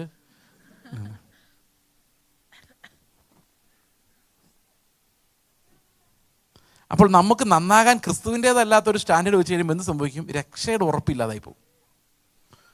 ആരെപ്പോലെ ആകണം നമുക്കറിയത്തില്ല, എന്തോരം അനുസരിക്കണം എന്നറിയത്തില്ല, ഒരാളെ സ്നേഹിച്ചാൽ എത്രമാത്രം പെർസെൻറ്റേജ് എന്നറിയില്ല, ക്ഷമിച്ചാൽ ഏത് ലെവൽ കഴിയുമ്പോഴാണ് ദൈവത്തിന് ഇഷ്ടമാകുന്നതെന്ന് അറിയത്തില്ല, സ്വർഗത്തിൽ കൊണ്ടുപോകാനുള്ള ക്വാളിഫിക്കേഷൻ എപ്പോൾ കംപ്ലീറ്റ് ആവുമെന്ന് അറിയാൻ മേലാത്ത അവസ്ഥയിലാണ് ഇന്ന് പലരും ഇരിക്കുന്നതിൻ്റെ കാരണം. അവർ ക്രിസ്തുവെന്ന പാറയിലേക്കല്ല നോക്കുന്നത്, ഇതിനിടയിലുള്ള ഏതോ ഒരു നീതിയുടെ ഇടത്താവളത്തിലേക്കാണ് നമ്മൾ സ്വാഭാവികമായി നോക്കുന്നത്. ഇനി ക്രിസ്തുവിലേക്ക് നോക്കുമ്പോൾ ഒരു കാര്യം മനസ്സിലാവും, വി ആർ ഓൾ അൺക്വാളിഫൈഡ്. ഈസിയാണ്. പ്രസംഗിക്കുന്ന ഞാനും കേൾക്കുന്ന നിങ്ങളും എല്ലാം അൺക്വാളിഫൈഡാണ്. ഈ അൺക്വാളിഫൈഡ് ആയിട്ടുള്ള ആൾക്കാരെ ദൈവത്തെ സമീപിക്കുന്നതും കുറച്ച് ക്വാളിഫിക്കേഷൻ ഉള്ളവർ ദൈവത്തെ സമീപിക്കുന്നതും 2 രീതിയിലാണ്. കുറച്ച് ക്വാളിഫിക്കേഷൻ ഉണ്ടെന്ന് വിചാരിക്കുന്നവർ, ഇപ്പം ഞാനൊരു വേറൊരു എക്സാമ്പിൾ പറഞ്ഞാൽ, നമ്മളെല്ലാവരും പരീക്ഷ എഴുതി, എല്ലാവരും തോറ്റു, എല്ലാവരും എക്സാമിനേഷന് തോറ്റു. പക്ഷേ ഈ ന്യായപ്രമാണം കയ്യിലുള്ളൊരു പ്രയോജനമുണ്ട്. എല്ലാവരും വിചാരിച്ചിരുന്നത് 35 മാർക്കാണ് ജയിക്കാൻ വേണ്ടത്. ഞങ്ങളിങ്ങനെ കഷ്ടപ്പെട്ട് സ്നാനമൊക്കെ പെട്ട് വേർപെട്ട് വീട്ടുകാരുമായിട്ടൊക്കെ വഴക്കുണ്ടാക്കി ഞങ്ങൾ സെപ്പറേറ്റ് ആയിട്ട് താമസം വില കൊടുത്തിറങ്ങി, അല്ലേ, വില കൊടുത്തിറങ്ങിയല്ലേ നമ്മളെല്ലാം, ഭയങ്കര വിലയല്ലേ കൊടുത്തേക്കുന്നത്. ഈ വിലയെല്ലാം കൊടുത്ത് ഇറങ്ങിയവരായതുകൊണ്ട് ദൈവം ഒരു 30-32 മാർക്ക് ഞാൻ കിട്ടിയിട്ടുണ്ട്. ഇനി 3 മാർക്കിൻ്റെ ഒരു കുറവ് നമുക്കുണ്ട്. അതിങ്ങനെ 4 ഉപവാസം എടുത്തും പ്രാർത്ഥിച്ചു അതിന്മേൽ ജയം എടുത്തു കഴിഞ്ഞാൽ ഞങ്ങൾ 35 സ്വർഗത്തിൽ പോയി. ഇങ്ങനെയാണ് ഒരു വലിയ പങ്ക് വിശ്വാസികളും വിചാരിച്ചിരിക്കുന്നത്. പക്ഷേ ന്യായപ്രമാണം എടുത്ത് നോക്കുമ്പോൾ മനസ്സിലാകുന്നത് 32ഉം 30ഒന്നും അല്ല, എല്ലാം 0ആണ്. ഇതൊരിടത്ത് പോലും 1/2 മാർക്ക് പോലും വീണിട്ടില്ല. കാരണം ഞാൻ ചെയ്ത സൽപ്രവൃത്തി ഇൻറ്റു സ്നേഹം ആണ് റിസൾട്ടെങ്കിൽ സ്നേഹം 0 ആയതുകൊണ്ട് ചെയ്തതൊക്കെ വെള്ളത്തിലാണ്, എല്ലാം 0 ആണ്. ഇപ്പം പ്രമാണം കയ്യിലുള്ളൊരു കാര്യം അറിയാം, ഇത് നടക്കുന്ന പരിപാടിയല്ല. പ്രമാണം കയ്യില്ലാത്തവൻ വിചാരിക്കുന്ന നാളെയും കൊണ്ട് എൻ്റെ രക്ഷപ്പെടുമെന്നാണ്. മനസ്സിലാവുന്നുണ്ടോ വ്യത്യാസം എന്താണെന്ന്? അപ്പോൾ സ്വർഗത്തെക്കുറിച്ച് ഉറപ്പില്ലാത്ത ആർക്കാ? പ്രമാണം കയ്യിൽ ഇല്ലാത്തവർക്കാ. എന്ന് പറഞ്ഞാൽ പ്രമാണത്തിൻ്റെ അകം പൊരുൾ മാങ്ങാണ്ടി കിട്ടിയിട്ടില്ല. ഇവരതിന് പുറമേ ഉള്ള പൾപ്പ് കടിക്കുന്നേ ഉള്ളൂ, 1-2 കടി കൊടുത്തിട്ടുള്ളൂ. അതിനകത്ത് മാങ്ങാണ്ടി ഉണ്ടെന്നുള്ള കാര്യം അറിയാൻ മേല. അപ്പോൾ ഇവർ വിചാരിക്കും ഇത് തീർത്താൽ പോരെ, നല്ല ടേസ്റ്റ് അല്ലേ, ഇതിപ്പോൾ ഞാൻ നാളെയും കൊണ്ട് തീർക്കും, അല്ലെങ്കിൽ അടുത്ത ഉപവാസപ്രാർത്ഥന കൊണ്ട് ഓക്കെ ആക്കുമെന്നാണ് ചിന്ത. പക്ഷെ അത് അങ്ങനൊന്നും അല്ലെന്നും ഇതിനകത്ത് പറ്റാത്തൊരു കേസുണ്ടെന്നും ഈ കൽപ്പന അറിയുന്നവന് മാത്രമേ അറിയത്തുള്ളൂ. മനസ്സിലാവുന്നുണ്ടോ ഞാൻ പറയുന്നത്? അപ്പോൾ ഉറപ്പുണ്ടാകണമെങ്കിൽ എവിടെ നിന്നുണ്ടാകണം? അഭക്തനെ, പ്രവർത്തിക്കാത്തവനെ നീതീകരിക്കുന്ന ദൈവത്തിൽ വിശ്വസിക്കുന്നവനും മാത്രമാണ് എന്ത് സംഭവിക്കുന്നത്? ഞാൻ പോകും എന്ന് ഉറപ്പ് വരുന്നത്. അതിൻ്റെ കാരണം പ്രവർത്തിക്കാത്തവനെങ്കിലും അഭക്തനെ നീതീകരിക്കാൻ കഴിയുന്ന, വിശ്വാസത്തിലൂടെ വാഗ്ദത്തത്തിൽ വിശ്വസിക്കുന്നവനെ രക്ഷിക്കുന്ന ഒരു ദൈവമുണ്ട് എന്ന് ഞാൻ വിശ്വസിക്കുമ്പോഴാണ് എൻ്റെ വിശ്വാസം രക്ഷാകരമാകുന്നത്. അല്ലെങ്കിൽ എൻ്റെ വിശ്വാസം ആപേക്ഷികമാണ്, അത് ഫലം പുറപ്പെടുവിക്കുന്നില്ല. അതുകൊണ്ടാണ് പൗലോസ് ശരിക്കും പറയുന്നത് പ്രവർത്തിക്കാത്തവനായ അഭക്തനെ ദൈവം സ്വർഗത്തിൽ കൊണ്ടുപോകുന്നല്ല പൗലോസ് പറയുന്നത് നിങ്ങൾ ദൈവത്തെ സമീപിക്കുമ്പോൾ ഏത് ദൈവത്തെയാണ് വിശ്വസിക്കുന്നത്? നിങ്ങളുടെ പ്രവൃത്തിക്ക് പകരം തരുന്ന ദൈവത്തെയാണെങ്കിൽ അത് കടം വീട്ടുന്ന ദൈവം അല്ല നമുക്കുള്ളത്, അത് രക്ഷാകരമല്ല. എന്നാൽ ഞാൻ ഒന്നും ചെയ്തിട്ടില്ല എന്ന് എനിക്ക് നിയമത്തെ നോക്കി മനസ്സിലാകുമ്പോൾ, ഐ എം എ സിന്നർ എന്ന് ഞാൻ കൺവിക്ട് ചെയ്യപ്പെടുമ്പോൾ, ഐ എം ഹെൽപ്ലെസ് എന്ന് ഞാൻ മനസ്സിലാകുമ്പോൾ, കർത്താവേ നീ അഭക്തനെ നീതീകരിക്കുന്ന, പ്രവർത്തിക്കാത്തവനെ കൊണ്ടുപോകുന്ന ആളാണല്ലോ, അത് മാത്രമാണ് എൻ്റെ പ്രതീക്ഷ എന്ന് പറയുമ്പോൾ ഹീസ് എ ബ്രോക്കൺ മാൻ. അവൻ്റെ തന്നെ ആശ്രയിക്കുന്നില്ല. അതാ സർക്കംസിഷൻ, സ്പിരിച്വൽ സർക്കംസിഷൻ നടക്കുന്നവരുടെ പ്രത്യേകതയാണ്, ക്രൂശിൽ ക്രിസ്തുവിനോടുകൂടെ മരിക്കുന്നവരുടെ പ്രത്യേകതയാണ്. അവർ ജഡത്തിൽ പുകഴുന്നില്ല, അതിലൊരു മെറിറ്റും കൗണ്ട് ചെയ്യുന്നില്ല. ആത്മാവിലാണ് അവർ ദൈവത്തെ ആരാധിക്കുന്നത്. കാരണം അവർക്ക് ജഡപ്രകാരം ഒന്നും കർത്താവിൻ്റെ അടുത്ത് കൊണ്ടുവരാനില്ല. മനസ്സിലാകുന്നുണ്ടോ? ആ ഒരു ബ്രോക്കൺനെസ്സിലേക്ക് നമ്മൾ പോയി കഴിയുമ്പം, ഞാനില്ല എന്നുള്ള ആ ഒരു തകർച്ചയിലേക്ക് നമ്മൾ വന്നു കഴിയുമ്പോൾ നമുക്ക് ഒരു കാര്യം മനസ്സിലാവും, കർത്താവുണ്ട്. അത് മനസ്സിലാകണേ. ഞാനില്ല എന്നുള്ള ആ ഉറപ്പിലേക്ക് വരുമ്പോഴാണ് മനസ്സിലാകുന്നത് എനിക്കൊരു പകരം ഒരാളുണ്ട്. അവനിലേക്ക് ഞാൻ ഒരു പ്രവൃത്തിയും ചെയ്തിട്ടില്ല, ഞാൻ ഭക്തനുമല്ല, പക്ഷെ അവൻ്റെ കരുണ എന്നെ അവിടെ എത്തിക്കും. ഇത് തികച്ചും ഞാൻ സ്വർഗത്തിൽ പോകുന്നത് എന്തുകൊണ്ടാണെന്നറിയോ? ഞാൻ നല്ലവനായോണ്ടല്ല, അവൻ വിശ്വസ്തനായതുകൊണ്ടാണ്. അവൻ്റെ സൽപ്രവൃത്തി, നല്ല പ്രവൃത്തി എന്നിൽ ആരംഭിച്ചതിനെ അവൻ പൂർത്തീകരിക്കാൻ കഴിവുള്ളവനായതുകൊണ്ടും അഭക്തനെയും പ്രവർത്തിക്കാത്തവനെയും സ്വർഗത്തിൽ കൊണ്ടുപോകാൻ കഴിയുന്നത് കൊണ്ടുമാണ് ഞാൻ സ്വർഗത്തിൽ പോകുന്നത് ഞാൻ വിശ്വസിക്കുന്നത്. നിങ്ങൾക്ക് വേറെ എന്തെങ്കിലും വിശ്വാസമാണോ ഉള്ളത്? കുറച്ചുകൂടെ നന്നായിട്ട് പോകാമെന്ന് പ്രിയ സഹോദരങ്ങളെ, ഒരിക്കലും പോകാൻ പോകുന്നില്ല. അപ്പോൾ വിശ്വാസത്തിൻ്റെതല്ലാത്തൊരു നീതി പ്രസംഗിച്ചപ്പോൾ, പ്രവൃത്തി ആഡ് ചെയ്തപ്പോൾ, ആരുടെ പ്രവൃത്തി എന്ന് പറയാത്തത് കൊണ്ട് എല്ലാവർക്കും ഉറപ്പില്ലായ്മ എന്ന് പറഞ്ഞൊരു പ്രശ്നം ഉണ്ടായി. സ്വർഗത്തിൽ പോകുന്നുള്ള ഉറപ്പ് നഷ്ടപ്പെടുത്തിയത് ഈ വിരുദ്ധോപദേശമാണ്. ഏതാ? സെമി പെലേജിയൻ ഉപദേശം. ഞാൻ ഉച്ച കഴിഞ്ഞുള്ള സെഷനിൽ ആ വിഷയമാണ് സംസാരിച്ചത്. അതൊരു പക്ഷേ വീഡിയോ ആയിട്ട് വരുമ്പോൾ നിങ്ങളത് ശ്രദ്ധിക്കുന്നത് നല്ലതായിരിക്കും ഞാൻ വിചാരിക്കുന്നു. സെമി പെലേജിയൻ ഉപദേശിക്കുമ്പോൾ സംഭവിക്കുന്നത്, first thing is you are robbed of your faith. വിശ്വാസത്തെ അത് കൊള്ളയടിക്കുന്നു. ആർക്കും ഒരു ഉറപ്പുമില്ല സ്വർഗത്തിൽ പോയില്ലോ എന്ന്. നമ്മൾ ഓടി നോക്കാം, സ്വർഗത്തിൽ പോകാൻ വേണ്ടി ഓടി നോക്കാം. അപ്പോൾ നമ്മൾ ചെയ്യുന്നതെല്ലാം എന്തിനു വേണ്ടിയായിരിക്കും? സ്നേഹത്തിലായിരിക്കില്ല, എങ്ങനെയെങ്കിലും അപ്പുറച്ചാടാൻ വേണ്ടിയായിരിക്കും. മനസ്സിലാവുന്നുണ്ടോ? ഓക്കെ. അപ്പോൾ വിശ്വാസം എന്ന എന്തിൻ്റെ ഉറപ്പാണ്? പ്രത്യാശിക്കുന്നതിൻ്റെ ഉറപ്പാണ്. If you don't have an assurance of what you hope for, you are not a believer. നിങ്ങൾക്ക് നിങ്ങളുടെ പ്രത്യാശയുടെ ഉറപ്പില്ലെങ്കിൽ നിങ്ങൾ വിശ്വസിക്കുന്നില്ല, വാഗ്ദത്തത്തിൽ വിശ്വസിക്കുന്നില്ല. ഞാനൊരു ചർച്ചിൽ ചെന്നപ്പോൾ അവർ 2ാം നില പണിയുക. ഞാനത് പറഞ്ഞിട്ടുണ്ട് പല സ്ഥലത്ത്. ചർച്ചിന് 2ാം നില പണിയാൻ വേണ്ടി ആലോചിക്കുക. 5-6 പേരേ ഉള്ളൂ ചർച്ചിൽ. അപ്പോൾ ഞാൻ ചോദിച്ചു, എന്തിനാ 2ാം നില? പറയാം, വാഗ്ദത്തം ഉണ്ട് ബ്രദറെ. ഞാൻ പറഞ്ഞു, എന്ത് വാഗ്ദത്തം? എത്ര അധ്യായം, എത്രാം വാക്യം? നമ്മളൊരു വാക്യവും വാഗ്ദത്വമൊന്നുമല്ല. അത് കഴിഞ്ഞ ആഴ്ച ഒരു പ്രവാചകൻ വന്ന് പറഞ്ഞാൽ അത്ര 2ാം നില പണിയുമെന്ന്. പ്രിയ സഹോദരങ്ങളെ, പ്രവാചകന്മാർക്ക് ഒരു നിലയുള്ള ചർച്ചിനേക്കാൾ ഇഷ്ടം 2 നിലയുള്ള ചർച്ച. കാരണം അവർക്ക് പിന്നെയും വരുമ്പോൾ ആൾക്കാർ ഇഷ്ടം പോലെ കാണും. അതാണ് എക്കണമിക്കലി വയബിൾ. ഞാൻ പറഞ്ഞു, ഇതെല്ലാം കേട്ടുകൊണ്ട് നിങ്ങൾ 2ാമത്തെ നില പണിത് നിങ്ങൾ കടം മേടിച്ച് ആകെ പ്രതിസന്ധി ആകുന്നതിനേക്കാളും പകരം ഉള്ളവരെ കർത്താവിൽ വളർത്താൻ നോക്ക്. അവർക്ക് ഈ പ്രവാചകൻ കൊടുത്ത വാഗ്ദത്തത്തിൽ ഭയങ്കര വിശ്വാസമാണ്. പക്ഷെ കർത്താവ് 2000 വർഷങ്ങൾക്ക് മുമ്പ് ഒരു വാഗ്ദത്തം ഉണ്ടായിരുന്നു, ഞാൻ പോയാൽ ഞാൻ ഇരിക്കുന്നിടത്ത് നിങ്ങളും ഇരിക്കേണ്ടതിന് ഞാൻ വന്ന് നിങ്ങളെ ചേർത്തുള്ളൂ. അതാർക്കും വിശ്വാസമില്ല. കർത്താവ് അങ്ങനെയൊന്നും ചെയ്യുമൊന്നുമില്ല. പ്രവാചകൻ പറഞ്ഞാൽ നടക്കും.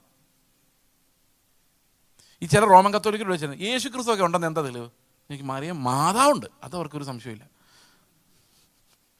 ഞാൻ അത്ഭുതപ്പെട്ടിട്ടുണ്ട്. ഇതൊക്കെ ആരെഴുതി വെച്ചാന്ന് എങ്ങനെ അറിയാം? അവർക്ക് അതൊക്കെ സംശയമാണ്. ഭൂമി ഉണ്ടായത് എങ്ങനെയാ? അതൊക്കെ പരിണാമം, അതൊക്കെ മാതാവുണ്ട്, അതവർക്ക് ഒരു സംശയമില്ല. അതെങ്ങനെ അവർക്ക് ഉറപ്പായത്? ഇങ്ങനെയാണ് പലപ്പോഴും നമ്മുടെ വിശ്വാസം. വാഗ്ദത്തം ദൈവം തന്നതിനകത്തൊരു വിശ്വാസമില്ല, പക്ഷെ നാട്ടുകാർ തരുന്ന വാഗ്ദത്തം ഭയങ്കര വിശ്വാസം. ഇതെവിടെ നിന്ന് വന്നതായി ഈ പറയുന്ന ഈ സാധനം? ഇത് ദൈവത്തിൽ, അവൻ്റെ വാഗ്ദത്തങ്ങളിൽ വിശ്വാസമില്ലാത്ത. അതുകൊണ്ട് എന്താ സംഭവിച്ചെന്നറിയോ?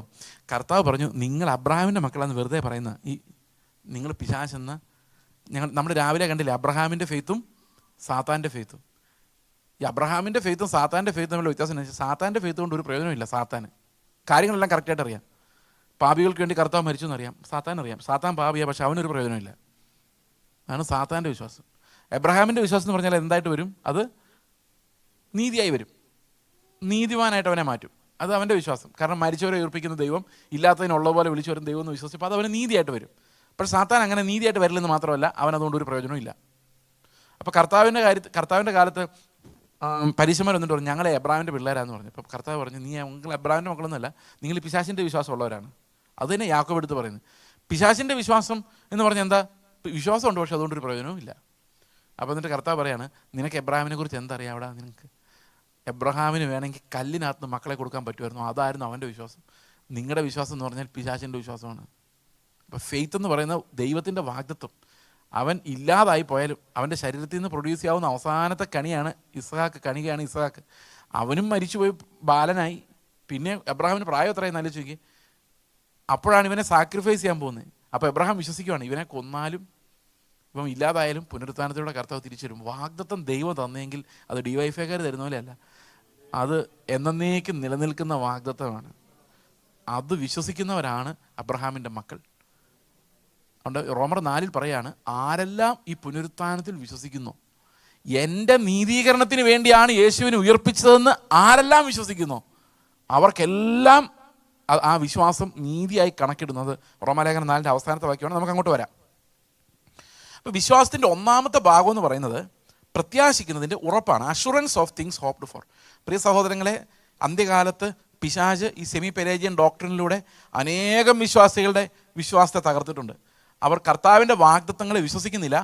അവർ വിചാരിക്കുന്നത് ഞങ്ങൾ കുറച്ചും കൂടെ നന്നായിട്ട് ഇത് ശരിയാക്കി എടുത്തോളാം എന്നാണ്. ദൈവത്തിൻ്റെ പ്രവൃത്തിയിലേക്കല്ല, അവനവൻ്റെ ജഡത്തിലേക്ക് തിരിക്കുന്ന ഒരു ദുരുപദേശമാണ് ഈ സെമി പെലേജിയൻ ഉപദേശം. അതാണ് ഇന്ന് ഉറപ്പില്ലാത്തവർ. ഈ ഉറപ്പ് എന്തുകൊണ്ടാണ് ഇത്ര അത്യാവശ്യമായിരിക്കുന്നത് അറിയോ? ഉറപ്പില്ലെങ്കിൽ നമുക്ക് രക്ഷപ്പെടാൻ പറ്റില്ല. ഞങ്ങൾക്ക് 4 പിള്ളേരാണ്. 4 പിള്ളേർ 3 പേര് അഡോപ്റ്റഡാണ്. ഒരാളാണ് ഞങ്ങളുടെ സ്വന്തം മോൻ. 3 പേരെ ഞങ്ങൾ ദത്ത് വളർത്തിയ. ഞങ്ങൾ മിഷൻ ഫീൽഡിൽ നിന്ന് കിട്ടിയ കുഞ്ഞുങ്ങളാണ്. അപ്പോൾ അതിലൊരു കൊച്ചി ഇത്തിരി സ്ട്രേഞ്ച് ബിഹേവിയറാണ് പുള്ളിക്കാരി. അവൾ ഇന്ന് അപ്പോൾ അങ്ങനെയൊക്കെയാണ് കുറച്ചൊക്കെ, എന്നാലും ഒത്തിരി മാറ്റം ഉണ്ടെങ്കിലും. അപ്പോൾ എല്ലാ പിള്ളേർക്കും ചോക്ലേറ്റ് കൊടുക്കുമ്പോൾ ഇവൾക്ക് ചോക്ലേറ്റ് കൊടുക്കും, പക്ഷേ ഇവൾ ചോക്ലേറ്റ് കഴിക്കില്ല. ബാക്കി എല്ലാ പിള്ളേരും കഴിക്കുന്ന ഇവൾ നോക്കിയിരിക്കും. ഒരു പ്രശ്നമില്ല, കാരണം അവളുടെ ഉണ്ടല്ലോ. എല്ലാവരും ചോക്ലേറ്റ് കഴിച്ച് കഴിയുമ്പോൾ ഇവൾ ഈ ചോക്ലേറ്റ് എടുക്കും. എന്നിട്ട് എല്ലാവരും കാണിക്കതായിരിക്കും. ഇപ്പം പിള്ളേരെല്ലാം ഇങ്ങനെ ഇവൾ ചോക്ലേറ്റോട് നോക്കിയിരിക്കും. അപ്പോൾ ഇത് 2-3 ദിവസമായി കഴിഞ്ഞപ്പം ഞാൻ അവളോട് പറഞ്ഞു, നീ ഈ ചോക്ലേറ്റ് പെട്ടെന്ന് തിന്നാമെങ്കിലും നിനക്ക് വലിയ ഒരു ടേസ്റ്റുള്ള നല്ല ചോക്ലേറ്റ്, വലിയൊരു ചോക്ലേറ്റ് തരാമെന്ന് പറഞ്ഞു. ഇവളൊന്ന് അതൊരൊറ്റ വിഴുങ്ങലായിരുന്നു. റാപ്പർ അഴിച്ചോന്ന് പോലും എനിക്ക് ഓർമ്മയില്ല, അത്ര ഫാസ്റ്റാണ്. അപ്പോൾ എനിക്കൊരു കാര്യം മനസ്സിലായെന്ന് വെച്ച് കഴിഞ്ഞാൽ, നമുക്കൊരു ലോക ജീവിതമുണ്ട്, ഒരു നാച്ചുറൽ മാൻ്റെ സുഖങ്ങളൊക്കെയുള്ള സന്തോഷങ്ങളൊക്കെയുള്ള ഒരു ലൈഫുണ്ട്. ഈ ലൈഫ് വളരെ ഇഷ്ടമാണ് നമുക്ക്. അത് ഏറ്റവും മോടി പിടിപ്പിക്കാൻ വേണ്ടി നമ്മൾ പ്രാർത്ഥിക്കുന്ന പോലും. അപ്പോൾ ഈ സ്വാഭാവിക ജീവൻ എന്ന് പറഞ്ഞ ചോക്ലേറ്റ് പോലെയാണ്. ഈ ചോക്ലേറ്റ് എപ്പോൾ തീർന്നു എന്ന് നമുക്കറിയാൻ പറ്റില്ല. ചിലപ്പം ഈ കൊറോണ ആയിരിക്കും അത് തീർത്തുകൊണ്ട് പോകുന്നത്, പറയാൻ പറ്റില്ല. നമുക്ക് ഇപ്പോഴും ഒരു ഉൾഭയമുണ്ട്, ഇത് അടുത്ത് എന്ത് സംഭവിക്കും. അപ്പോൾ ഈ ചോക്ലേറ്റ് തീരുന്നതിന് മുമ്പ് നമുക്ക് മാക്സിമം ഈ ചോക്ലേറ്റ് അപ്പുറത്തും ഇപ്പുറത്തും ഇട്ടൊക്കെ നുണഞ്ഞ് മാക്സിമം ഇതിൻ്റെ ചാറെടുത്ത് ഇത് പല്ലുകൊണ്ട് കടിച്ച് പൊട്ടിപ്പോകാതെ സൂക്ഷിച്ച് എന്തായാലും ഒരിക്കൽ തീരും. അങ്ങനെ നമ്മളിത് കഴിക്കുന്നത്. അതേസമയത്ത് പിതാവ് വലിയൊരു ചോക്ലേറ്റുമായിട്ട് എത്ര കടിച്ചാലും അത് ടേസ്റ്റ് വർദ്ധിച്ചു വരുന്ന ഒരു ചോക്ലേറ്റുമായിട്ട് അപ്പുറത്തെ സ്ഥലത്ത് നദിക്ക് അക്കരെ നിൽക്കുന്നത് നമ്മൾ കണ്ടാൽ ഈ ചോക്ലേറ്റൊക്കെ വലിച്ചു പറിച്ച് എറിഞ്ഞിട്ട് നമ്മൾ ഓടി ചെല്ലുകയല്ലായിരുന്നോ? ചെന്നേനല്ലേ. എന്താ ചെല്ലാൻ പറ്റാതെ? അവിടെ അങ്ങനെ ഒരു പിതാവ് നിൽപ്പുണ്ടെന്നും അങ്ങനൊരു ജീവൻ എനിക്കുണ്ടെന്നും എനിക്ക് ഉറപ്പില്ലാത്തത് കൊണ്ട് ഞാൻ ഇവിടുത്തെ ഈ ചോക്ലേറ്റിൽ നിന്ന് അതിന് വഴക്കുണ്ടാക്കി, വേറൊരുത്തിൻ്റെ ചോക്ലേറ്റ് നീണ്ടുപോയാൽ, എൻ്റെ കുറഞ്ഞു പോയാൽ അതിന് പ്രശ്നം ഉണ്ടാക്കി. അങ്ങനെ വഴക്കാളികളായി നമ്മളിവിടെ ഇരിക്കാനുള്ള കാരണം നമുക്ക് ഈ ചോക്ലേറ്റിൻ്റെ എൻജോയ്മെൻ്റ് അല്ലാതെ ഇനി വരാനിരിക്കുന്ന ഒന്നിനെക്കുറിച്ച് യാതൊരു പിടിയും ഇല്ലാത്തതുകൊണ്ടാണ്. ആ ഉറപ്പുണ്ടെങ്കിലേ ഇത് വേണ്ട എന്ന് വെക്കാൻ പറ്റുള്ളൂ. ഒരു എക്സാമ്പിൾ ഞാൻ പറയാം. കഴിഞ്ഞ കുറച്ച് ദിവസം മുമ്പ് ഞങ്ങളെ പണ്ട് പഠിപ്പിച്ചൊരു സാറിൻ്റെ അടുത്ത് ഞാനൊരു വിസിറ്റിന് ചെല്ലേണ്ടതായിട്ട് വന്നു. അപ്പോൾ സാർ എന്നോട് ചോദിച്ചു, ചേച്ചിന് വീടൊക്കെ ആയോ? ഞാൻ പറഞ്ഞു ആയല്ലോ. പുള്ളി പറഞ്ഞു, വീട് വയ്ക്കുന്നില്ല, സുശേഷ വേല പോവാണ്, സമ്പാദിക്കുന്നില്ല എന്ന് പറഞ്ഞിട്ട് നിങ്ങൾ വീട് വെച്ചോ? ഞാൻ പറഞ്ഞു വീടുണ്ടായിരുന്നല്ലോ. 2 വർഷം മുമ്പ് നമ്മൾ കാണുമ്പോൾ വീടൊന്നും ഇല്ലായിരുന്നല്ലോ, ഇപ്പം എങ്ങനെ വീട് വെച്ചോ ഇതിനിടയ്ക്ക്? ഞാൻ പറഞ്ഞു വീട് നേരത്തെ ഉണ്ടായിരുന്നല്ലോ. പുള്ളിക്ക് ശരിക്കും ദേഷ്യം വരുന്നത്, എന്ത് പറഞ്ഞിട്ടും മനസ്സിലാകുന്നില്ല. അവസാനം ഞാൻ പറഞ്ഞു, നമ്മളെല്ലാം സുവിശേഷ വേലയ്ക്ക് വിളിച്ചപ്പോഴേ ദൈവം വീടൊക്കെ ഒരുക്കിയിട്ടല്ലേ വിളിച്ചത്, എന്ന് വെച്ചാൽ പുള്ളി പറയും, ഓ ആ വീടാണോ? അത് നിസ്സാരമായിട്ട് നമുക്ക് തോന്നും. നിങ്ങളൊന്ന് ആലോചിച്ച് നോക്കിയേ, നിങ്ങൾക്ക് സ്വർഗത്തിലൊരു വീടുണ്ടെന്ന് പറയുമ്പോഴാണോ അഭിമാനം? അതോ നിങ്ങൾ വേർത്ത് അധ്വാനിച്ച് നിങ്ങൾ ജോലി കൊണ്ട് സമ്പാദിച്ച് നിങ്ങൾ കേരളത്തിലൊരു നല്ല വീട് പണിതെന്ന് പറയുന്നത് നിങ്ങൾക്ക് ഏതാ ഒരു കുളിര് തരുന്ന, സന്തോഷം തരുന്ന ഏതാ? നമ്മൾ പ്രശ്നത്തിലാണ് പ്രിയ മക്കളെ. നമ്മുടെ ഹോപ്പ് മുകളിലോട്ടല്ല, നമ്മുടെ ചിന്തകൾ മുഴുവൻ ഇവിടെ വ്യാപരിക്കുക. അതാണ് വിശ്വാസത്തെ എടുത്തു കളഞ്ഞ് നമുക്ക് ഉറപ്പുണ്ടെങ്കിലോ. നിങ്ങളൊന്ന് ആലോചിച്ച് നോക്കിയേ, if I am dead sure I will be home in my home there. നമ്മളിവിടെ ഈ പരാക്രമം കാണിക്കില്ല. Will be totally different. പുനരുത്ഥാനത്തിലാണ് നമ്മുടെ വിശ്വാസമെങ്കിൽ നമ്മൾ മുകളിലോട്ട് നോക്കി നടക്കുള്ളൂ. ആരെ കണ്ടാൽ ഇവനിൽ നമ്പൂര് എങ്ങനെ ഉണ്ടാക്കാന്നല്ല, ഇവൻ എങ്ങനെ നിത്യജീവനിൽ എത്തിക്കാൻ നോക്കുള്ളൂ. നമ്മുടെ കാഴ്ചപ്പാട് സിംഗപ്പൂരും കേരളവും ഇന്ത്യയും ലോകവും US എല്ലാം ഒരുപോലെ കാണുള്ളൂ. കാരണം എല്ലാറ്റിനും മുകളിൽ മനോഹരമായൊരു ദേശം നമുക്കായി ഒരുക്കിയിട്ടുണ്ടെന്നുള്ള ആ ഒരു അഷുറൻസ് എനിക്കില്ലെങ്കിൽ ഈ ലോകത്തെ ജയിക്കാൻ പോകുന്നില്ല. അപ്പോൾ ഈ സെമി പെലേജിയൻ ദുരുപദേശം എന്ത് ചെയ്തെന്ന് ചോദിച്ചു കഴിഞ്ഞാൽ, ഞാൻ ഉച്ചയ്ക്കത്തെ കഴിഞ്ഞുള്ള സെഷൻ കേട്ടവർക്ക് മനസ്സിലാവത്തുള്ളായിരിക്കും ഇത് എന്താ ഈ നേരത്തെ അറിയാവുന്ന കാര്യങ്ങളായിരിക്കാം ഒരു പക്ഷേ. ഏറ്റവും വലിയ ദ്രോഹം എന്ന് പറഞ്ഞാൽ ലോകത്തെ ജയിക്കാൻ പറ്റാത്ത, നിത്യജീവനെക്കുറിച്ച് ഉറപ്പില്ലാത്ത, വാഗ്ദത്തങ്ങളിൽ വിശ്വസിക്കാത്ത ഒരു കൂട്ടത്തെ സൃഷ്ടിച്ചു എന്നുള്ളതാണ് ഇതിൻ്റെ ഏറ്റവും അപകടകരമായ കാര്യം. ഇന്ന് ആൾക്കാർ പറയുന്നത് നിത്യജീവനെ കാണിച്ചു കൊടുത്താൽ പിന്നെ ഇവർ എങ്ങനെയും ജീവിക്കാൻ തീരുമാനിച്ചാൽ എന്ത് ചെയ്യുമെന്നാണ് ചോദിക്കുന്നത്. പ്രിയ സഹോദരങ്ങളെ, അത് കണ്ടാലേ നമുക്ക് അതിലോട്ട് ജീവിക്കാൻ ആഗ്രഹം തോന്നുള്ളൂ. അതില്ലാതെ എന്ത് കാണിച്ചായി ജനങ്ങളെ രക്ഷിക്കുന്നത്? റോമാലേഖനം 5:10 വായിച്ചു നോക്കി. റോമാലേഖനം 5:10, 9ഉം 10ഉം. അവന്റെ രക്തത്താൽ നീതീകരിക്കപ്പെട്ട ശേഷമോ നാം അവനാൽ എത്ര അധികമായി കോപത്തിൽ നിന്ന് രക്ഷിക്കപ്പെടും. ശത്രുക്കളായിരിക്കുമ്പോൾ അത് ശ്രദ്ധിക്കണേ, ശത്രുക്കളായിരിക്കുമ്പോൾ തന്നെ നമുക്ക് അവന്റെ പുത്രന്റെ മരണത്താൽ ദൈവത്തോട് നിരപ്പ് വന്നു. അപ്പൊ ദൈവത്തോട് നമ്മൾ നിരപ്പിക്കുമ്പം നമ്മുടെ ഷേപ്പ് എന്തായിരുന്നു? ശത്രുക്കളായിരുന്നു. അപ്പൊ ശത്രുക്കളോട് ദൈവം എന്ത് സ്നേഹമാണ് കാണിക്കുന്നത്? സ്വന്തം പുത്രനെ അങ്ങ് തരുക. ആർക്ക് വേണ്ടിയാണ് തരുന്നത്? ഈ ദൈവം നമുക്ക് അവന്റെ പുത്രനെ തന്നപ്പോൾ നമ്മുടെ ഷേപ്പ് എന്തായിരുന്നു? ശത്രുക്കളായിരുന്നു. അപ്പൊ ദൈവം പുത്രനെ കൊടുത്തത് ആർക്കാ? ശത്രുക്കൾക്കാ. ശത്രുക്കൾക്ക് വേണ്ടി സ്വന്തം പുത്രനെ അവൻ കൊടുക്കുമെങ്കിൽ ഈ മക്കൾക്ക് വേണ്ടി എന്ത് തരും? ശത്രുവിന് വേണ്ടി സ്വന്തം പുത്രൻ്റെ ജീവനെ അങ്ങ് വെച്ച് തന്നേക്കുന്നെങ്കിൽ ഈ മകനായ എനിക്ക് വേണ്ടി അവൻ എന്ത് തരും? നിരപ്പ് വന്ന ശേഷം, മകനായ ശേഷം അടുത്ത വാക്യം, അവൻ്റെ ജീവനാൽ നിങ്ങളെ എത്രയധികം രക്ഷിക്കും. അല്പബുദ്ധികളെ, നിങ്ങളെ ശത്രുക്കളായിരിക്കുമ്പോൾ നിങ്ങൾക്ക് സ്വന്തം പുത്രനെ തരാമെങ്കിൽ ഇന്ന് മക്കളായിരിക്കുമ്പം അവൻ്റെ ജീവനാൽ അവൻ നിങ്ങളെ രക്ഷിക്കാതിരിക്കുമോ എന്ന് ചോദിക്കുന്ന വിശ്വാസത്തിൽ ഉറപ്പിക്കാൻ വേണ്ടിയാണ് ചോദിക്കുന്നത്. അവനോടുകൂടെ സകലതും നിങ്ങൾക്ക് നൽകാതിരിക്കുമോ? അവൻ്റെ കൂടെയുള്ള എന്തെങ്കിലും ഒന്ന് നിങ്ങൾക്ക് മാറ്റിവെക്കുമോ? അവൻ നിങ്ങളെ നീതീകരിച്ചുവെങ്കിൽ അവൻ്റെ കൂടെയുള്ള വിശുദ്ധീകരണമോ തേജസ്കരണമോ സ്വർഗത്തിലെ അവകാശങ്ങളോ അവൻ്റെ കൂടെയുള്ള എന്തെങ്കിലും ഒന്ന് മാറ്റിവെക്കുമോ? അത് ഉറപ്പായിട്ട് നിങ്ങൾക്ക് ലഭിക്കും. അത് വാഗ്ദത്തം. പൗലോസ് പറയാണ്, എബ്രഹാം എങ്ങനെ വാഗ്ദത്തത്തിൽ വിശ്വസിച്ചോ അതുപോലെ നമ്മൾ വാഗ്ദത്തത്തിൽ വിശ്വസിക്കുമ്പം ആ വിശ്വാസം ജെന്യുവിൻ ആണെങ്കിൽ, ഫലം പുറപ്പെടുവിക്കുന്നതാണെങ്കിൽ നമുക്കൊരു കാര്യം അറിയാം, വി ഡോണ്ട് ബിലോങ് ഹിയർ. നമ്മൾ ഇവിടുത്തെ ആൾക്കാരല്ല. നമ്മൾ ഇന്നല്ലെങ്കിൽ നാളെ അങ്ങോട്ട് പോകേണ്ടവരാണ്. ആ അഷുറൻസ് ആണ് നമ്മളെ വിടുവിക്കുന്നത്. അപ്പോൾ നമുക്ക് നടക്കുമ്പോൾ ഇരിക്കുമ്പോഴെല്ലാം അറിയാം, ഐ ഡോണ്ട് ബിലോങ് ഹിയർ. ഓഫീസിൽ പ്രശ്നമാണോ? ഞാൻ കർത്താവിന് എന്ന പോലെ അധ്വാനിക്കുന്നു, ബാക്കി കർത്താവ് നോക്കിയോളും. മരിച്ച സ്വർഗത്തിൽ. That's the freedom. മനസ്സിലാവുന്നോ? അത് തരുന്ന ഫ്രീഡമാണ് നമ്മളെ വിശ്വാസികളാക്കുന്നത്. വിശ്വാസത്തിൻ്റെ ഒന്നാമത്തെ ഘട്ടം എന്ന് പറയുന്നത് തന്നെ assurance of things hoped for. ഈ അഷുറൻസ് എടുത്ത് മാറ്റിക്കഴിഞ്ഞു. ഇപ്പം കർത്താവിൻ്റെ നീതിയുടെ പവർ അതാണ്. നമ്മളിന്ന് വായിച്ചാൽ റോമാലേഖനം 1:16, കർത്താവിൻ്റെ നീതിയുടെ പവർ എന്താണെന്ന് വെച്ച് കഴിഞ്ഞാൽ അത് വിശ്വാസത്താൽ രക്ഷിക്കും. അതാണ് പവർ. ബാക്കി എല്ലാ നീതിയും പ്രവൃത്തി എപ്പോഴും ആപേക്ഷികമാണ്. നിങ്ങൾ പഴയ നിയമത്തിലെ വിശുദ്ധന്മാരുടെ കാര്യം ആലോചിച്ച് ഗിദെയോൻ ജീവിച്ചവരല്ല ദാവീദ് ജീവിച്ചവരല്ല യിരെമ്യാവ് ജീവിച്ചത്. എല്ലാം ഡിഫറൻറ്റാ. ഇവരെല്ലാം ന്യായപ്രമാണം പൂർത്തിയാക്കിയവരാ, അല്ലെന്ന് പറയാൻ പറ്റില്ല. കാരണം അവരെല്ലാം ന്യായപ്രമാണം അനുസരിച്ച് ജീവിച്ചവരുവാ. പക്ഷേ അവരുടെ ലൈഫ് നോക്കിക്കഴിഞ്ഞാൽ എല്ലാം വ്യത്യാസമാണ്. കാരണം ഇതെല്ലാം ആപേക്ഷികമാണ്. ആരാ നല്ലത് ചീത്ത നമുക്ക് പറയാൻ പറ്റും. പക്ഷെ പുതിയ നിയമത്തിൽ നോക്കിയാൽ അങ്ങനെ പറയാൻ പറ്റില്ല. കാരണം എല്ലാ മനുഷ്യരും ഒരുപോലെ. നിങ്ങൾക്കറിയാം, ഈ പണ്ട് കാലത്ത് കേരളത്തിൽ ക്രിസ്ത്യാനികളുടെ ഇടയിൽ കറുത്തവരും വെളുത്തവരും ഉണ്ടായിരുന്നു. അറിയോ? ഇപ്പോൾ കറുത്തവർക്കാരും വെളുത്തവർക്കാരും ക്രിസ്ത്യാനികളുടെ ഇടയിൽ ഉണ്ടായിരുന്നില്ലേ?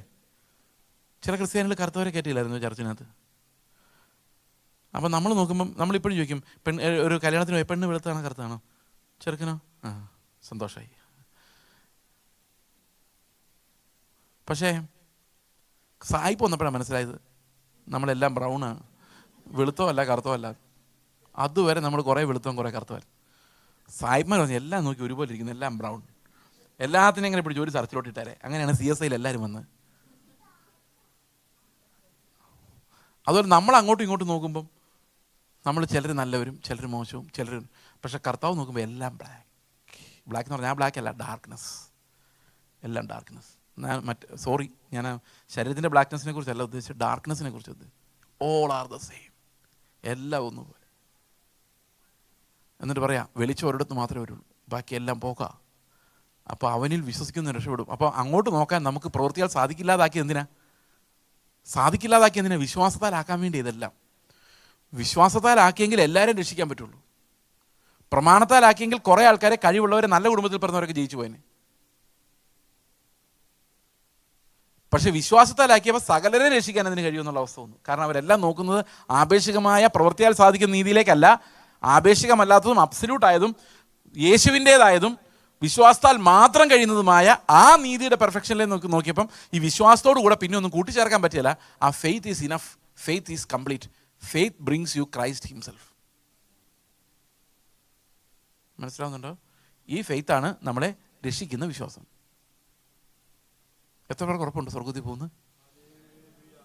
പ്രിയ സഹോദരങ്ങളെ, ആ ഉറപ്പ് ദൈവത്തിൻ്റെ ആത്മാവിൽ നമ്മൾ കേൾക്കണം. ബൈ ഡോക്ട്രിൻ നമുക്ക് അറിയാം, പക്ഷേ കർത്താവിൻ്റെ ആത്മാവിൻ്റെ ശബ്ദം നമ്മുടെ ആത്മാവോട് പറയും. അബ്ബാ പിതാവേ എന്ന് വിളിക്കാനുള്ള പുത്രത്തിൻ്റെ ആത്മാവ് തരുന്നൊരു അഷുറൻസ് ഉണ്ട്. You are born again, I died for you. നിനക്ക് വേണ്ടിയാണ് ഞാൻ മരിച്ചത്, നിനക്ക് വേണ്ടി എൻ്റെ പ്രാണനെ ഞാൻ തന്നതാണ്. I love you more than myself. ആ ശബ്ദം ദൈവത്തിൻ്റെ ആത്മാവിൽ നമ്മൾ കേൾക്കണം. അത് നമ്മുടെ ജീവിതത്തിൽ നമുക്ക് ഉറപ്പുണ്ടാക്കി തരും. മനസ്സിലാവുന്നുണ്ടോ? ആ ശബ്ദം ആത്മാവിനെ ശ്രദ്ധിച്ചാൽ നമുക്ക് കേൾക്കാൻ പറ്റും. നമ്മൾ എത്ര പരാജയപ്പെട്ടാലും നമുക്ക് കേൾക്കാൻ പറ്റും.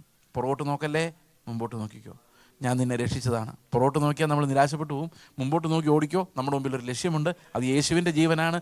ഏതെങ്കിലും ഗുരുവിൻ്റെ പ്രവൃത്തികളാൽ നേടിയ നീതിയല്ല, യേശുവിൻ്റെ വിശ്വാസത്താൽ മാത്രം നേടുന്ന നമ്മുടെ പ്രവൃത്തി അതിൻ്റെ കൂടെ കൂട്ടിക്കുഴച്ച് നശിപ്പിക്കരുത് എന്നുള്ളത്. ഞാനിതിൻ്റെ സാധാരണ ഒരു ഉദാഹരണം പറയുന്നത് എങ്ങനെ, ഒന്നുമില്ലാത്ത വെറും ശൂന്യന്മാരായ ആൾക്കാരെ രക്ഷിക്കാനുള്ളൊരു വഴിയുണ്ട് ദൈവത്തിന്. ഈ എക്സാമ്പിൾ പക്ഷേ പല പ്രാവശ്യം ഞാൻ പറഞ്ഞിട്ടുള്ളതാണ്. പക്ഷേ ഇതിന് നല്ലൊരു എക്സാമ്പിൾ നിങ്ങൾക്ക് കിട്ടിയെങ്കിൽ എന്നോടത് പറയാമെങ്കിൽ ഞാൻ പിന്നെ അത് പറഞ്ഞോളാം. പക്ഷേ ഇതിലും നല്ലൊരു എക്സാമ്പിൾ ഞാൻ കണ്ടിട്ടില്ല അതിന്. ഞാൻ 10th ക്ലാസ് എഴുതുന്ന സമയത്ത് 1991 മാർച്ച് 45% പാസ് മാർക്ക് കേരളത്തിൽ, 55% തോറ്റ്. അപ്പോൾ തോക്കുന്നവരുടെ കൂട്ടായ്മ ഭയങ്കര കൂട്ടായ്മയാണ്. നീ തോറ്റോടാ, ഞാനും തോറ്റു, ഞാനും തോറ്റു. നമുക്ക് ഏത് പാരലൽ കോളേജിലാണ് പോകണ്ടേ? പിന്നെ 2 പേര് പാരലൽ കോളേജ്. അറിയാമോ അത് പരിപാടി? പണ്ടത്തെ കാലത്തെ പാരലൽ കോളേജ്. ഇപ്പം 100 പേര് എക്സാം എഴുതി ഒരാളാണ് തോക്കുന്നത്, ബാക്കി 99 പാസ്സാവും. ഈ ഒരാൾ തോക്കുന്നവൻ്റെ സങ്കടം എന്ന് പറഞ്ഞാൽ നമുക്ക് ചിന്തിക്കാൻ പറ്റത്തില്ല. ഇന്നൊരുത്തൻ തോറ്റാൽ പോക്കാം, അതോടെ അവൻ്റെ ജീവിതം തീർന്നു. പഴയകാലത്ത് അങ്ങനെയല്ല. പഴയകാലത്ത് തോറ്റവരാണ് സ്ട്രോങ് ഫോഴ്സ്, അവരാ കൂടുതൽ.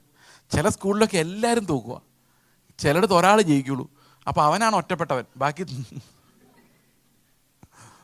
നീയൊക്കെ എന്തിനാടാ ജയിച്ചാന്നായിരിക്കും കൂട്ടുകാർ ചോദിക്കുന്നത്. നിനക്ക് വേറെ പണിയൊന്നുമില്ല, ജയിക്കാൻ നടക്കുന്നത്. അങ്ങനെയായിരിക്കും. ഇന്ന് നേരെ തിരിച്ചാൽ. നിങ്ങളിങ്ങനെ സങ്കല്പിച്ച് നോക്കിയേ, എത്ര എക്സാം എഴുതിയാലും 0 കിട്ടുന്നൊരു.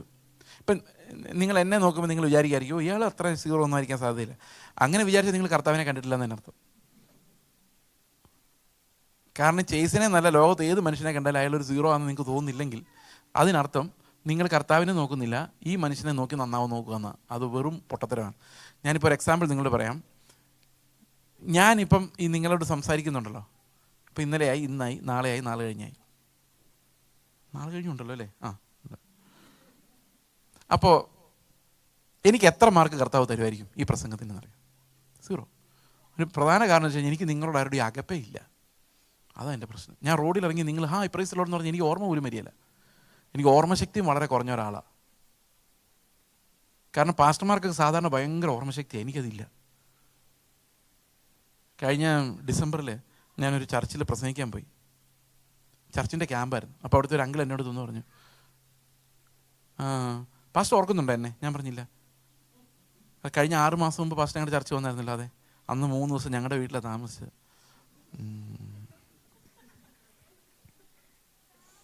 പാസ്റ്റർ വിചാരിക്കുക അയാളെ സിംഗപ്പൂർ കൊണ്ടുവന്ന് വെറുതെ ആയിരുന്നു, വഴി കണ്ടാൽ പോലും പറയുന്നത്.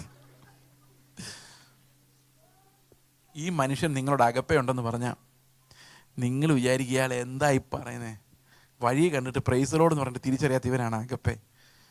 പ്രിയ സഹോദരങ്ങളെ, ഞാൻ ഈ പ്രസംഗിക്കുന്നതിനെല്ലാം 100 കിട്ടിയേനെ എനിക്ക് യേശു പ്രസംഗിക്കുന്ന പോലെ ആയിരുന്നെങ്കിൽ. യേശു പ്രസംഗിച്ചപ്പോൾ എല്ലാത്തിനും 100 ആവാൻ കാരണം അവന് ഭയങ്കര സ്നേഹമായിരുന്നു അഗപ്പെ. അത് 100% ഫ്ലോയിങ് ആയിരുന്നു. അവൻ കേൾക്കുന്നവർക്ക് വേണ്ടി മരിക്കാൻ വരെ അവൻ തയ്യാറായിരുന്നു. ഇപ്പോൾ ഒരു തോക്കുഞ്ഞുകൊണ്ട് ഒരാൾ വന്നാൽ ചിലപ്പോൾ ഞാനായിരിക്കും ആദ്യം ഈ വഴി ഓടുന്നത്. ഞാൻ പറഞ്ഞ നമ്മുടെ ജഡത്തിൽ നമുക്ക് തോന്നും ഞാൻ കർത്താവിൻ്റെ മരിക്കുമെന്നൊക്കെ, പക്ഷെ ശരിക്കും നിൽക്കുമോ എന്ന് അറിയണമെങ്കിൽ ആ സമയത്ത് പരീക്ഷിക്കപ്പെടുമ്പം നമ്മുടെ പ്രതികരണം നോക്കിയാൽ. ജഡം കൊണ്ട് നിങ്ങൾ നിൽക്കുന്നെന്ന് തോന്നുന്നുണ്ടോ, വീഴാതിരിക്കാൻ സൂക്ഷിച്ചോ. മനസ്സിലാവുന്നുണ്ടോ? അതുകൊണ്ടാണ് പറയുന്നത്, ഒരു മനുഷ്യനിലും എന്തില്ല, പുകഴുവാൻ ഒന്നുമില്ല. നമുക്ക് കുഞ്ഞുങ്ങൾ ബഹളം വെച്ചാൽ കുഴപ്പമില്ല, വലിയവർ അതിൻ്റെ കൂടെ പോകുമ്പോഴാണ് നമ്മൾ ഡിസ്ട്രാക്ഷൻ ഉണ്ടാകുന്നത്. ഓക്കെ ഓക്കെ അപ്പോൾ ഇവിടെ നമ്മൾ കാണുന്നത് അവൻ്റെ ആ യേശുക്രിസ്തുവിൻ്റെ ഫെയ്ത്ത്, ആ വിശ്വാസം അവനെ നമുക്ക് നേടിത്തരുന്ന ഒരു ഫെയ്ത്ത് ഉണ്ട്. അപ്പോൾ ആ ഫെയ്ത്തോടെ എങ്ങനെ നമ്മൾ രക്ഷിക്കും? ഇപ്പോൾ ഈ ഒരു കൊച്ചുണ്ട്, നേരത്തെ ഒരു ക്ലാസ്സിൽ ഒരു വക അറിയാൻ പറ്റൊരു കൊച്ച്, ഇവനെ എങ്ങനെ രക്ഷിക്കും നമുക്ക് നോക്കാം. 0-യിലെത്തിയവരെ മാത്രം രക്ഷിക്കാനുള്ളൊരു സ്കീമുണ്ട്. 10 മാർക്ക് മേടിക്കുന്നതിന് രക്ഷിക്കാൻ പറ്റില്ല, മനസ്സിലായോ? കഴിവുള്ളവനെ രക്ഷിക്കാൻ പറ്റില്ല. അങ്ങനെ എന്തെങ്കിലും സ്കീമുണ്ടോ? അങ്ങനെ ഒരു സ്കീമുണ്ട് ഗവൺമെൻറ്റിന്, ഇന്ത്യൻ ഗവൺമെൻറ്. സിംഗപ്പൂർ ഗവൺമെൻറ് ഉണ്ടോ എന്ന് എനിക്കറിയാൻ പറ്റില്ല. നമുക്ക് ആ ഗവൺമെൻറ് സ്കീം എന്താണെന്ന് നോക്കാം. അപ്പോൾ ഒരു ക്ലാസ്സിൽ ഒരക്ഷരം പോലും എഴുതാനോ പഠിക്കാനോ ഒന്നും അറിയാൻ പറ്റൊരു കൊച്ചുണ്ട്. 10ാം ക്ലാസ് വരെ എത്തി, ഓൾ പ്രൊമോഷൻ കാരണമാണ്. ഇവൻ എക്സാം എഴുതാൻ പോവാം. 10ാം ക്ലാസ്സിൻ്റെ എക്സാം എന്ന് പറഞ്ഞ ഒരു പ്രയാസം, എൻ്റെ കഥയെ ചോദ്യമില്ല, ഒറ്റ എക്സാം ഉള്ളൂ എന്ന് വിചാരിച്ചു. അപ്പോൾ ഇവനോട് ടീച്ചർ ഒന്ന് പറയാണ്, മോനെ നീ എന്തായാലും ജയിക്കൂല്ലോ, തോക്കുള്ളൂ. ഇപ്പം പറഞ്ഞു, അത് അറിയാം ടീച്ചറെ, തോക്കുള്ളൂ. പക്ഷേ നിന്നോടൊരു നല്ല വാർത്ത ഞാൻ പറയാം. എന്താ? ഈ പ്രാവശ്യം നിൻ്റെ പരീക്ഷയുടെ ചോദ്യപേപ്പർ ഇടുന്നത് ഞാനാ. നല്ല വാർത്തയാണോ? നല്ല വാർത്തയാണ്. കാരണം പുസ്തകം മുഴുവൻ പഠിക്കണ്ട. ഈ ടീച്ചർ ചോദ്യപേപ്പർ കൊടുക്കുകയാണെങ്കിൽ, അവൻ പറഞ്ഞു, ടീച്ചറെ എനിക്ക് ഈ ചോദ്യപേപ്പർ തരുവാണെങ്കിൽ പരീക്ഷയ്ക്ക് ജയിക്കാൻ വേണ്ടത് മാത്രമേ ഞാൻ എഴുതുള്ളൂ. എനിക്ക് 35 മാർക്ക് മതി, എനിക്ക് വലിയ മാർക്കൊന്നും വേണ്ടിയില്ല, കഷ്ടിച്ച് അപ്പുറത്തൊന്ന് വെച്ച് കയറിയാൽ മതി. അതുകൊണ്ട് ടീച്ചർ ചോദ്യപേപ്പർ എനിക്ക് തരാമെന്ന് ചോദിച്ചപ്പോൾ ടീച്ചർ പറഞ്ഞാൽ, നിനക്ക് അറിയാവുന്ന ചോദ്യങ്ങളേ ഉള്ളൂ, പക്ഷേ നീ ഉത്തരം എഴുതില്ല. കാരണം നമുക്കറിയാമല്ലോ, സ്നേഹിക്കണമെന്ന്, ക്ഷമിക്കണമെന്ന്, കരുണ കാണിക്കണം, താഴ്മ കാണിക്കണം. അറിയാൻ മേത്ത ആരെങ്കിലും ഉണ്ടോ? പറ്റാത്തതുകൊണ്ടല്ലേ. നമ്മൾ എത്ര പ്രാവശ്യം പറഞ്ഞിട്ടുണ്ട്, പൊടിയായി ഏൽപ്പിക്കുന്നു, താഴ്ത്തി ഏൽപ്പിക്കുന്നു, താഴ്ത്തി സമർപ്പം. എവിടെയെങ്കിലും താഴ്ന്നിട്ടുണ്ടോ? എൻ്റെ ഒരു സുഹൃത്ത് താഴ്മ എന്ന് പറഞ്ഞൊരു പുസ്തകം എഴുതിയായിരുന്നു. നല്ല പുസ്തകമാണ്. പുസ്തകം എഴുതി കഴിഞ്ഞാൽ അദ്ദേഹം ഒത്തിരി താഴ്മയുള്ള ആളായതുകൊണ്ട് പേര് വയ്ക്കാതെ പരദേശി എന്ന് വെച്ചാൽ എഴുതിയത്. പക്ഷേ എല്ലാം എഴുതി കഴിഞ്ഞാൽ എന്നോട് വന്ന സഹോദരൻ പറയാണ്, ചേസ എഴുതി കഴിഞ്ഞപ്പോഴാണ് മനസ്സിലായത് എഴുതിയ ആൾക്ക് ഈ താഴ്മ എന്ന് പറയുന്ന സാധനം ഇല്ലല്ലോ എന്ന്. അപ്പം പുള്ളിക്ക് താഴ്മ ഉള്ളതുകൊണ്ട് അത് മനസ്സിലായത്. താഴ്മ ഇല്ലായിരുന്നെങ്കിൽ അത് മനസ്സിലാവത്തില്ലായിരുന്നു. ഒരു കഥ കൂടെ ഞാൻ പറയാം. എൻ്റെ ഒരു സുഹൃത്ത് ഒരു ചർച്ചിൽ പ്രസംഗിക്കാൻ ചെന്നപ്പോൾ അവിടെ ഒരു ആൻറ്റി, പ്രായമായ ഒരു അമ്മച്ചി വന്നിട്ട് ഈ ഫ്രണ്ടിനോട് പറഞ്ഞു, പാസ്റ്റർ എന്നെക്കുറിച്ച് വല്ലതും പറഞ്ഞായിരുന്നു ചോദിച്ചു. ഇല്ലെന്ന് പറഞ്ഞു. ഒന്നും പറഞ്ഞില്ല, ഒന്നും പറഞ്ഞില്ല. ഷോ, എന്താ ആൻറ്റി? ഞാൻ ഈ ചർച്ചിൽ ഏറ്റവും താഴ്മയുള്ള ആളെന്നാണ് പാസ്റ്റർ എല്ലാവരും പറയുന്നത്. അത് പറഞ്ഞോന്ന് അറിയാൻ വേണ്ടിയാണ്. അതും ഒരു താഴ്മയാണ്. നമുക്ക് ഈ താഴ്മ വേണമെന്നറിയാമെങ്കിലും പക്ഷെ അത് എവിടെ നിന്ന് വരുമെന്ന് അറിയാൻ മേല. സ്നേഹം വേണമെന്നറിയാം, എവിടെ നിന്ന് വരുമെന്ന് അറിയാൻ മേല. അങ്ങനെ അതാണ് നമ്മുടെ പ്രോബ്ലം. അപ്പോൾ ചോദ്യം അറിഞ്ഞിട്ടും കാര്യമൊന്നുമില്ല. ചോദ്യം എല്ലാം അറിയാമല്ലോ, ഉത്തരവില്ല. അപ്പോൾ ടീച്ചർ പറഞ്ഞു, ശരിയാ, നിൻ്റെ ചോദ്യം കിട്ടിയിട്ടും കാര്യമൊന്നുമില്ല. ഒരു നല്ല വാർത്ത അങ്ങനെ പറയാം. ഈ പ്രാവശ്യം നിൻ്റെ പരീക്ഷയുടെ പേപ്പർ നോക്കുന്നത് ഞാനാണ്. അത് കൊള്ളാം അല്ലേ?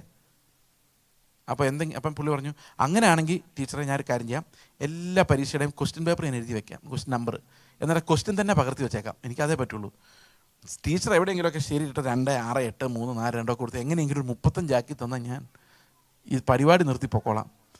അപ്പോൾ ടീച്ചർ പറഞ്ഞു, എടാ അങ്ങനെയും ചെയ്യാൻ പറ്റില്ല. കാരണം നീ ഇന്നേ ഒരു പരീക്ഷയ്ക്ക് 1/2 മാർക്ക് പോലും വാങ്ങിച്ചിട്ടില്ല.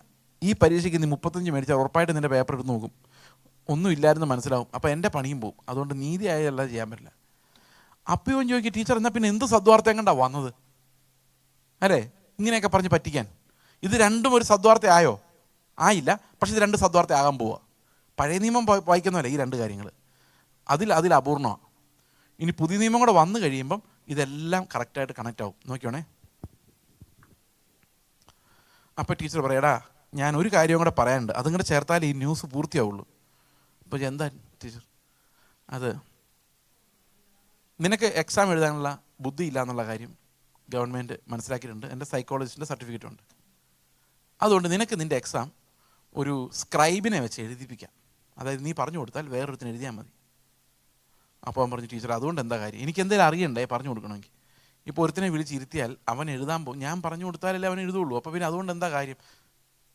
അപ്പോൾ ടീച്ചർ പറയുന്നു, എടാ സന്തോഷ വാർത്ത എന്താണെന്ന് വെച്ച് കഴിഞ്ഞാൽ ഈ പ്രാവശ്യം നിൻ്റെ സ്ക്രൈബ് ഞാനാ.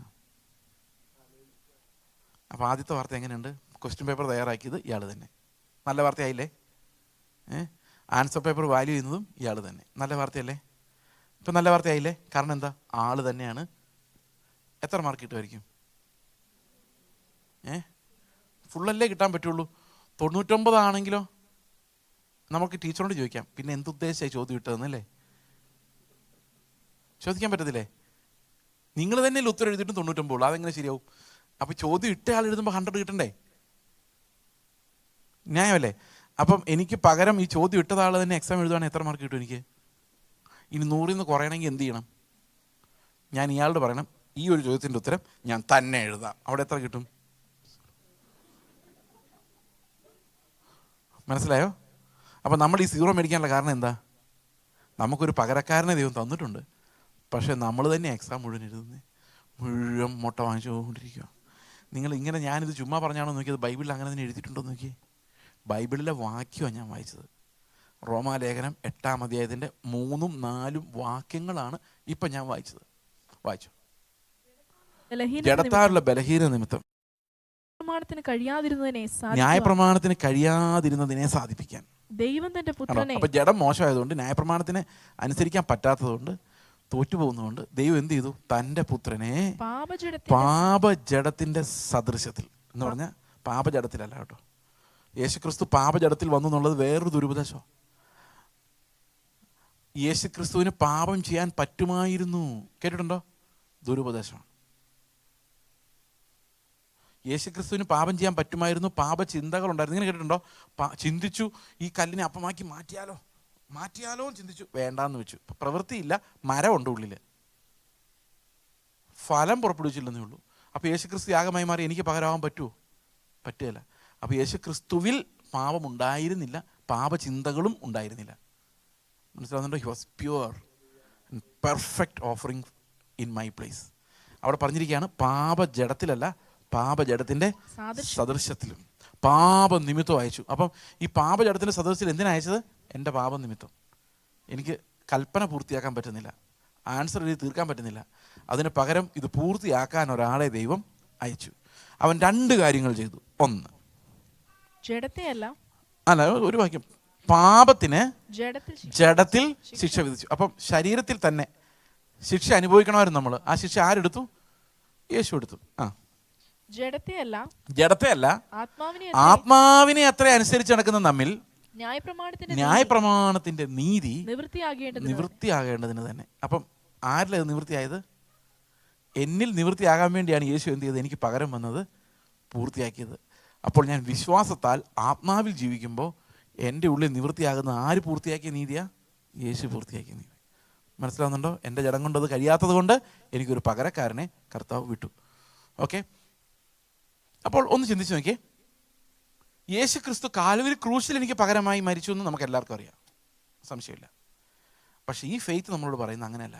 അത് മാത്രമല്ല, ഞാൻ അവനോടുകൂടെ ക്രൂശിക്കപ്പെട്ടിരിക്കുന്നത് മാത്രമല്ല, ഇനി ജീവിക്കുന്നത് ഞാനല്ല, എൻ്റെ പകരക്കാരനാണ്. It's no longer I but my substitute who lives. അതാണ് ഫെയ്ത്ത്.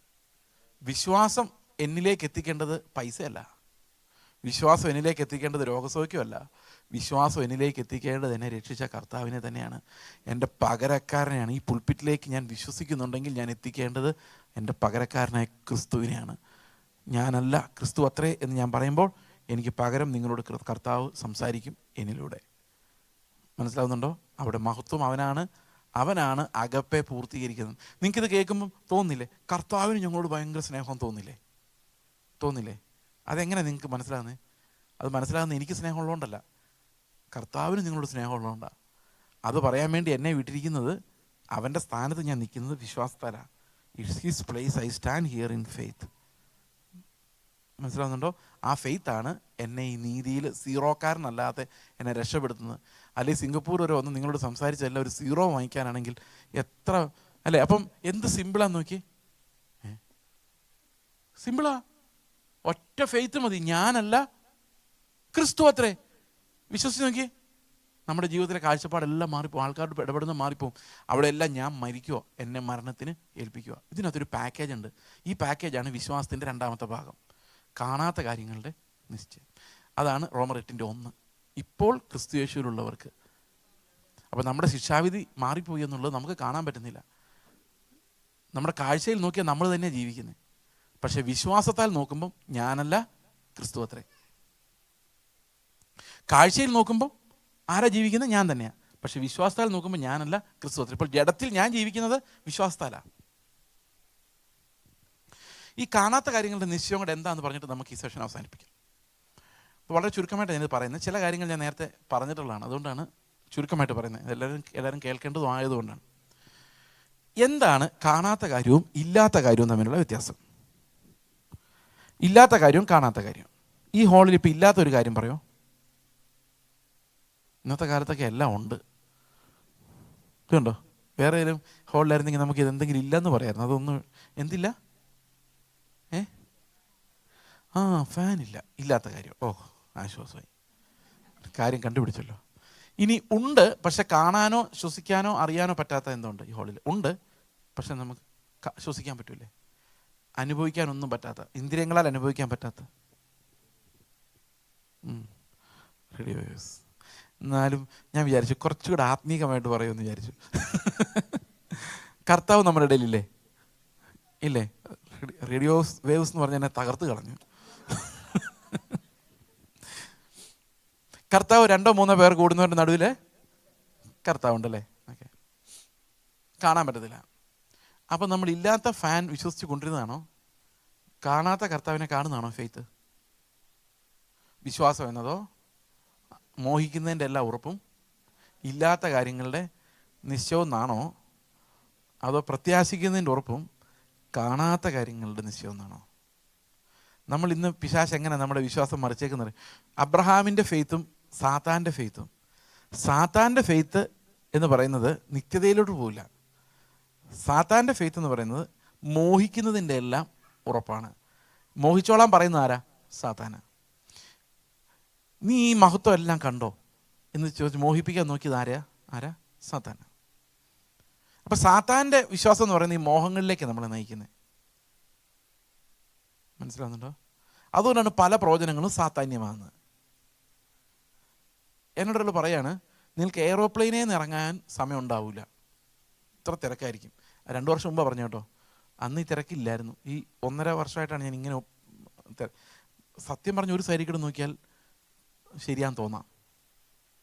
പക്ഷെ ഞാൻ അദ്ദേഹത്തോട് അപ്പം തന്നെ പറഞ്ഞൊരു കാര്യമാണ്, നിങ്ങൾ എന്നെ ഇങ്ങനെയുള്ള കാര്യങ്ങൾ പറഞ്ഞ് മോഹിപ്പിക്കാൻ ശ്രമിക്കേണ്ട. കാരണം അത് മോഹിക്കാതിരിക്കാൻ, ഇങ്ങനൊരു വലിയ മിനിസ്ട്രി ഉണ്ടാകണമെന്നുള്ള ആഗ്രഹം ഉണ്ടാകാതിരിക്കാനാണ് ഞാൻ പാടുപെടുന്നത്. തന്നെയല്ല, എനിക്ക് എയ്റോപ്ലെയിനിൽ നിന്ന് ഇറങ്ങാൻ വയ്യാത്തൊരവസ്ഥ, എനിക്ക് ആലോചിക്കാൻ പോലും വയ്യ. എനിക്ക് ഇടയ്ക്കിടയ്ക്ക് ഇറങ്ങേണ്ടി വരും. അതുകൊണ്ട് അങ്ങനത്തെ ഒരു പ്രോഫസി വേണ്ട എന്ന് ഞാൻ അദ്ദേഹത്തോട് പറഞ്ഞു. കാരണം ഇവർ നമ്മളെ മോഹിപ്പിക്കാൻ നോക്കുക. നിങ്ങൾ ശ്രദ്ധിച്ചിട്ടുണ്ടോ അത്? നിന്നെയൊക്കെ ഒരു വിടുതൽ വെച്ചിരിക്കുന്നു, നിന്നെയൊക്കെ ഒരു ജോലി ഇവിടെ വരുന്നു, അങ്ങനെയൊക്കെ പറയുമ്പോഴേക്കും നമുക്കൊരു മോഹമാണ്. ഇപ്പം IELTS ഒക്കെ എഴുതിയിട്ട് തോറ്റും കഷ്ടപ്പെട്ടിരിക്കുന്ന പെൺപിള്ളേർക്ക് ഒരാശ്വാസമാണ് ഈ പ്രവാചകന്മാർ. നിന്നെ ഞാൻ എയ്റോപ്ലെയിനിൽ പോകുന്ന കാണുമെന്ന് പറയുമ്പം പാവം ആ കൊച്ച് ലോണെങ്കിൽ ലോണ് എന്തെങ്കിലും അടയ്ക്കാൻ ഒത്തിരി കാണും. അപ്പം ഈ ആകെ കഷ്ടതയുടെ വേദന എടുത്തിരിക്കുമ്പോഴാണ് പണ്ട് കാലത്ത് ഈ ആൾക്കാർ ഈ റോഡിൽ കൂടെ വന്ന് കലീഡോസ്കോപ്പിലൂടെ ഈ മൂവിയൊക്കെ കാണിച്ചു കൊടുക്കുമായിരുന്നു. ഓർമ്മയുണ്ടോ? ഇങ്ങനെ ഒരു സാധനം വെച്ച് പോട്ടെ, ഈ പ്രൊജക്ടറൊക്കെ കൊണ്ടുവന്ന് ഈ വഴിയിലൂടെ പണ്ട് കാലത്ത് അങ്ങനത്തെ ക്യാമറയൊക്കെ ഇടും. ഓർമ്മയുണ്ടോ? അതിനകത്ത് ഇങ്ങനെ ക്ലിക്ക് ചെയ്യുമ്പം പിക്ചർ മാറി മാറി. അതുപോലെ 2 മിനിറ്റ് നേരത്തേക്ക് നിങ്ങളെ കാണിക്കുകയാണ്. പ്ലെയിനെ കയറി പോകുന്നു, തണുപ്പുള്ള ദേശത്ത് ഇറങ്ങുന്നു. അത് കഴിയുമ്പം പുള്ളി അടുത്ത ആളുടെ അടുത്തോട്ട് പോകും, സ്വപ്നം തീർന്നു. ആ സ്വപ്നം കാണിച്ച് എൻ്റെ പൈസ കൊടുത്തേക്കുക, തീർന്നു. മോഹിക്കുന്നതിൻ്റെ ഉറപ്പ്. മോഹങ്ങൾ കച്ചവടം ചെയ്യും. അപ്പോൾ നമുക്കൊരു കാര്യം അറിയാം, ഈ മോഹിപ്പിക്കുന്ന സ്പിരിറ്റ് ദൈവത്തിൻ്റെ ആത്മാവിൻ്റെ അല്ല, അത് പ്രത്യാശ തരുന്ന സ്പിരിറ്റാണ്. ആത്മാവ് നമുക്ക് തരുന്ന ഉളവാക്കുന്ന പ്രത്യാശയാണ്. മോഹിക്കുന്നതിൻ്റെ ഉറപ്പും ഇല്ലാത്ത കാര്യങ്ങൾ ഉണ്ടാക്കുമെന്നുള്ള നിശ്ചയവും സാത്താൻ്റെ വിശ്വാസത്തിൻ്റെ ഭാഗമാണ്. അവൻ നമ്മളെ എല്ലാം പൂട്ടിയേക്കുന്നത് ഈ പ്രത്യാശ എടുത്ത് കളഞ്ഞിട്ട് മോഹങ്ങളെ വർദ്ധിപ്പിച്ച് വിശ്വാസത്തെയും അതിൻ്റെ ഒരു കുരുക്കാക്കിയിട്ടു. അപ്പോൾ എന്ത് സംഭവിക്കുന്നു വെച്ച് കഴിഞ്ഞാൽ മോഹങ്ങൾക്കൊരു കുറവുമില്ല, വിശ്വാസത്തിനൊരു കുറവുമില്ല. പക്ഷെ ഇത് രക്ഷാകരമായ വിശ്വാസമല്ല, നിത്യതയെക്കുറിച്ചുള്ള ഉറപ്പല്ല, ലോകത്തെക്കുറിച്ചുള്ള ഉറപ്പാണ്. കാണാത്ത കാര്യങ്ങളെന്ന് പറയുന്നത് നിത്യത സംബന്ധിക്കുന്ന കാര്യമല്ല, ഇല്ലാത്ത കാര്യങ്ങളായിട്ട് മാറ്റി എനിക്കില്ലാത്ത വീട് വരും, എനിക്കില്ലാത്ത കാറ് വരും, അങ്ങനെയാക്കി മാറ്റി. മനസ്സിലാകുന്നുണ്ടോ? ഇനി നമുക്ക് കാണാത്ത കാര്യം എന്താണെന്ന് കൂടെ നോക്കിയിട്ട് നമുക്ക് അവസാനിപ്പിക്കാം. 2 കൊരിന്ത്യർ ലേഖനം 4:18 കാണാത്ത കാര്യങ്ങൾ. What are the unseen things? കാണുന്നതിനെയല്ല, കാണാത്തതിനെ അത്രേ ഞങ്ങൾ നോക്കിക്കൊണ്ടിരിക്കുന്നു. കാണുന്നത് ഇങ്ങനെ നോക്കിക്കൊണ്ടിരിക്കുക, കാണുന്നതിനല്ല, കാണാത്തതിനെ എങ്ങനെ നോക്കിക്കൊണ്ടിരിക്കുന്നത്? അതിനാണ് പ്രത്യാശ എന്ന് പറയുന്നത്. കാണുന്നതിനായി ഇനി പ്രത്യാശിക്കുന്നത് എങ്ങനെ? നാം കാണാത്തതിനായി പ്രത്യാശിക്കുന്നുവെങ്കിലും അതിനായി ക്ഷമയോടെ കാത്തിരിക്കുന്നു. അങ്ങനെയല്ലേ റോമാലേഖനം 8:24 പറയുന്നത്? ഇവിടെ എന്താ പറഞ്ഞിരിക്കുന്നത്? കാണുന്നതിനെ അല്ല, കാണാത്തതിനെ അത്ര ഞങ്ങൾ നോക്കിക്കൊണ്ടിരിക്കുന്നത്. അപ്പൊ കാണാത്ത കാര്യങ്ങൾ എന്താ നോക്കിയേ? കാണുന്നതോ താൽക്കാലികം, കാണാത്തതോ നിത്യം. അപ്പൊ ഈ കാണാത്ത കാര്യങ്ങൾ എന്ന് പറഞ്ഞാൽ എന്ത് കാര്യങ്ങളാ? നിത്യമായ കാര്യങ്ങളല്ലേ? എന്താ ഇവിടെ എഴുതിയിരിക്കുന്നത്? കാണാത്തതോ. അപ്പം വിശ്വാസം എന്നതോ പ്രത്യാശിക്കുന്നതിൻ്റെ ഉറപ്പും നിത്യമായ കാര്യങ്ങളുടെ നിശ്ചയമല്ലേ? മനസ്സിലായോ ഞാൻ പറഞ്ഞ? അപ്പം നമ്മൾ ഇന്ന് എങ്ങനെ പൊതുജനം മനസ്സിലാക്കി വെച്ചിരിക്കുന്നു നോക്കി. അപ്പം സഭകളിലെല്ലാം സംഭവിച്ചിരിക്കുന്ന ഏറ്റവും വലിയ അപകടം എന്ന് പറഞ്ഞാൽ ഈ സെമി പെലേജിയൻ ടീച്ചിങ് വന്നിട്ട്, അതായത് വിശ്വാസം പ്ലസ് പ്രവൃത്തി എന്ന ടീച്ചിങ് വന്നപ്പോഴേക്കും പ്രത്യാശയെ തകർത്ത് കളയുകയും പിന്നെ ആൾക്കാർക്ക് മുമ്പോട്ട് പോകാൻ വേണ്ടി എന്തെങ്കിലുമൊക്കെ മോഹങ്ങൾ കൊടുക്കുകയും വിശ്വാസത്തെ അങ്ങോട്ട് വളച്ചൊടിക്കുകയും ചെയ്തത് ഈ ദുരുപദേശത്തിൻ്റെ അനന്തരഫലമാണ്. മനസ്സിലാവുന്നുണ്ടോ ഞാൻ പറയുന്നത്? ഓക്കെ. അപ്പോൾ ഈ കാണാത്ത കാര്യം എന്താണെന്ന് കൂടെ നമുക്ക് പറയാം. നിത്യമായ കാര്യങ്ങൾ. What are these eternal things? ദൈവം ആദ്യം സൃഷ്ടിച്ചത് എന്തോ? എവിടെയെങ്കിലും കേട്ടിട്ടുണ്ടോ ഞാൻ പ്രസംഗിക്കുന്നതന്നെ? ദൈവം ആദ്യം സൃഷ്ടിച്ചത് എന്തോ? ആർക്ക് പറയാം? അല്ല, പ്രകാശമല്ല, ആകാശവും ഭൂമിയല്ല. ടൈം. ഇൻ ദ ബിഗിനിങ്, ആരംഭത്തിൽ ദൈവം ആകാശവും ഭൂമി സൃഷ്ടിച്ചു. അപ്പോൾ അതിനു മുമ്പ് അനാദിയ, ഇറ്റേണിറ്റി. അവിടെയാണ് ദൈവം എന്ത് പറയുന്നത്? ഇന്ന് എന്നൊരു ദിവസം വെച്ചിരുന്നു. ആ ഇന്ന് എന്നൊരു ദിവസത്തെക്കുറിച്ച് എബ്രായ ലേഖനത്തിൽ പറയുന്നുണ്ട്. യേശുക്രിസ്തുവിൻ്റെ പൗരോഹിത്യമായിട്ട് ബന്ധപ്പെട്ടാണ് പറയുന്നത്.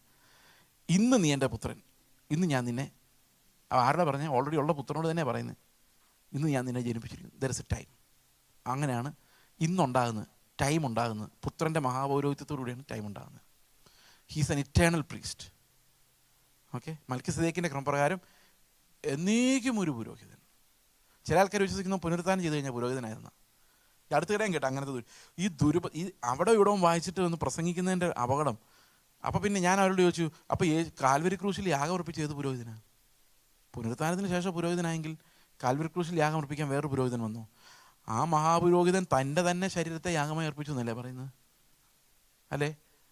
അപ്പം ആ തലമുറകളോ ആദ്യം ഒന്നും ഇല്ലാത്ത അന്ത്യം വരെയും നിത്യനായ മഹാപുരോഹിതനായിട്ടല്ല യേശുക്രിസ്തു. ഈ യേശുക്രിസ്തുവിൻ്റെ നിത്യ പൗരോഹിത്യം നമ്മുടെ രക്ഷയുടെ തന്നെ അടിസ്ഥാനം. അതുകൊണ്ടാണ് ലോകസ്ഥാപനം മുതൽ അറുക്കപ്പെടുന്ന ദൈവത്തിൻ്റെ കുഞ്ഞാടെന്ന് പറയുന്നത്. That speaks about his eternal priesthood. Okay.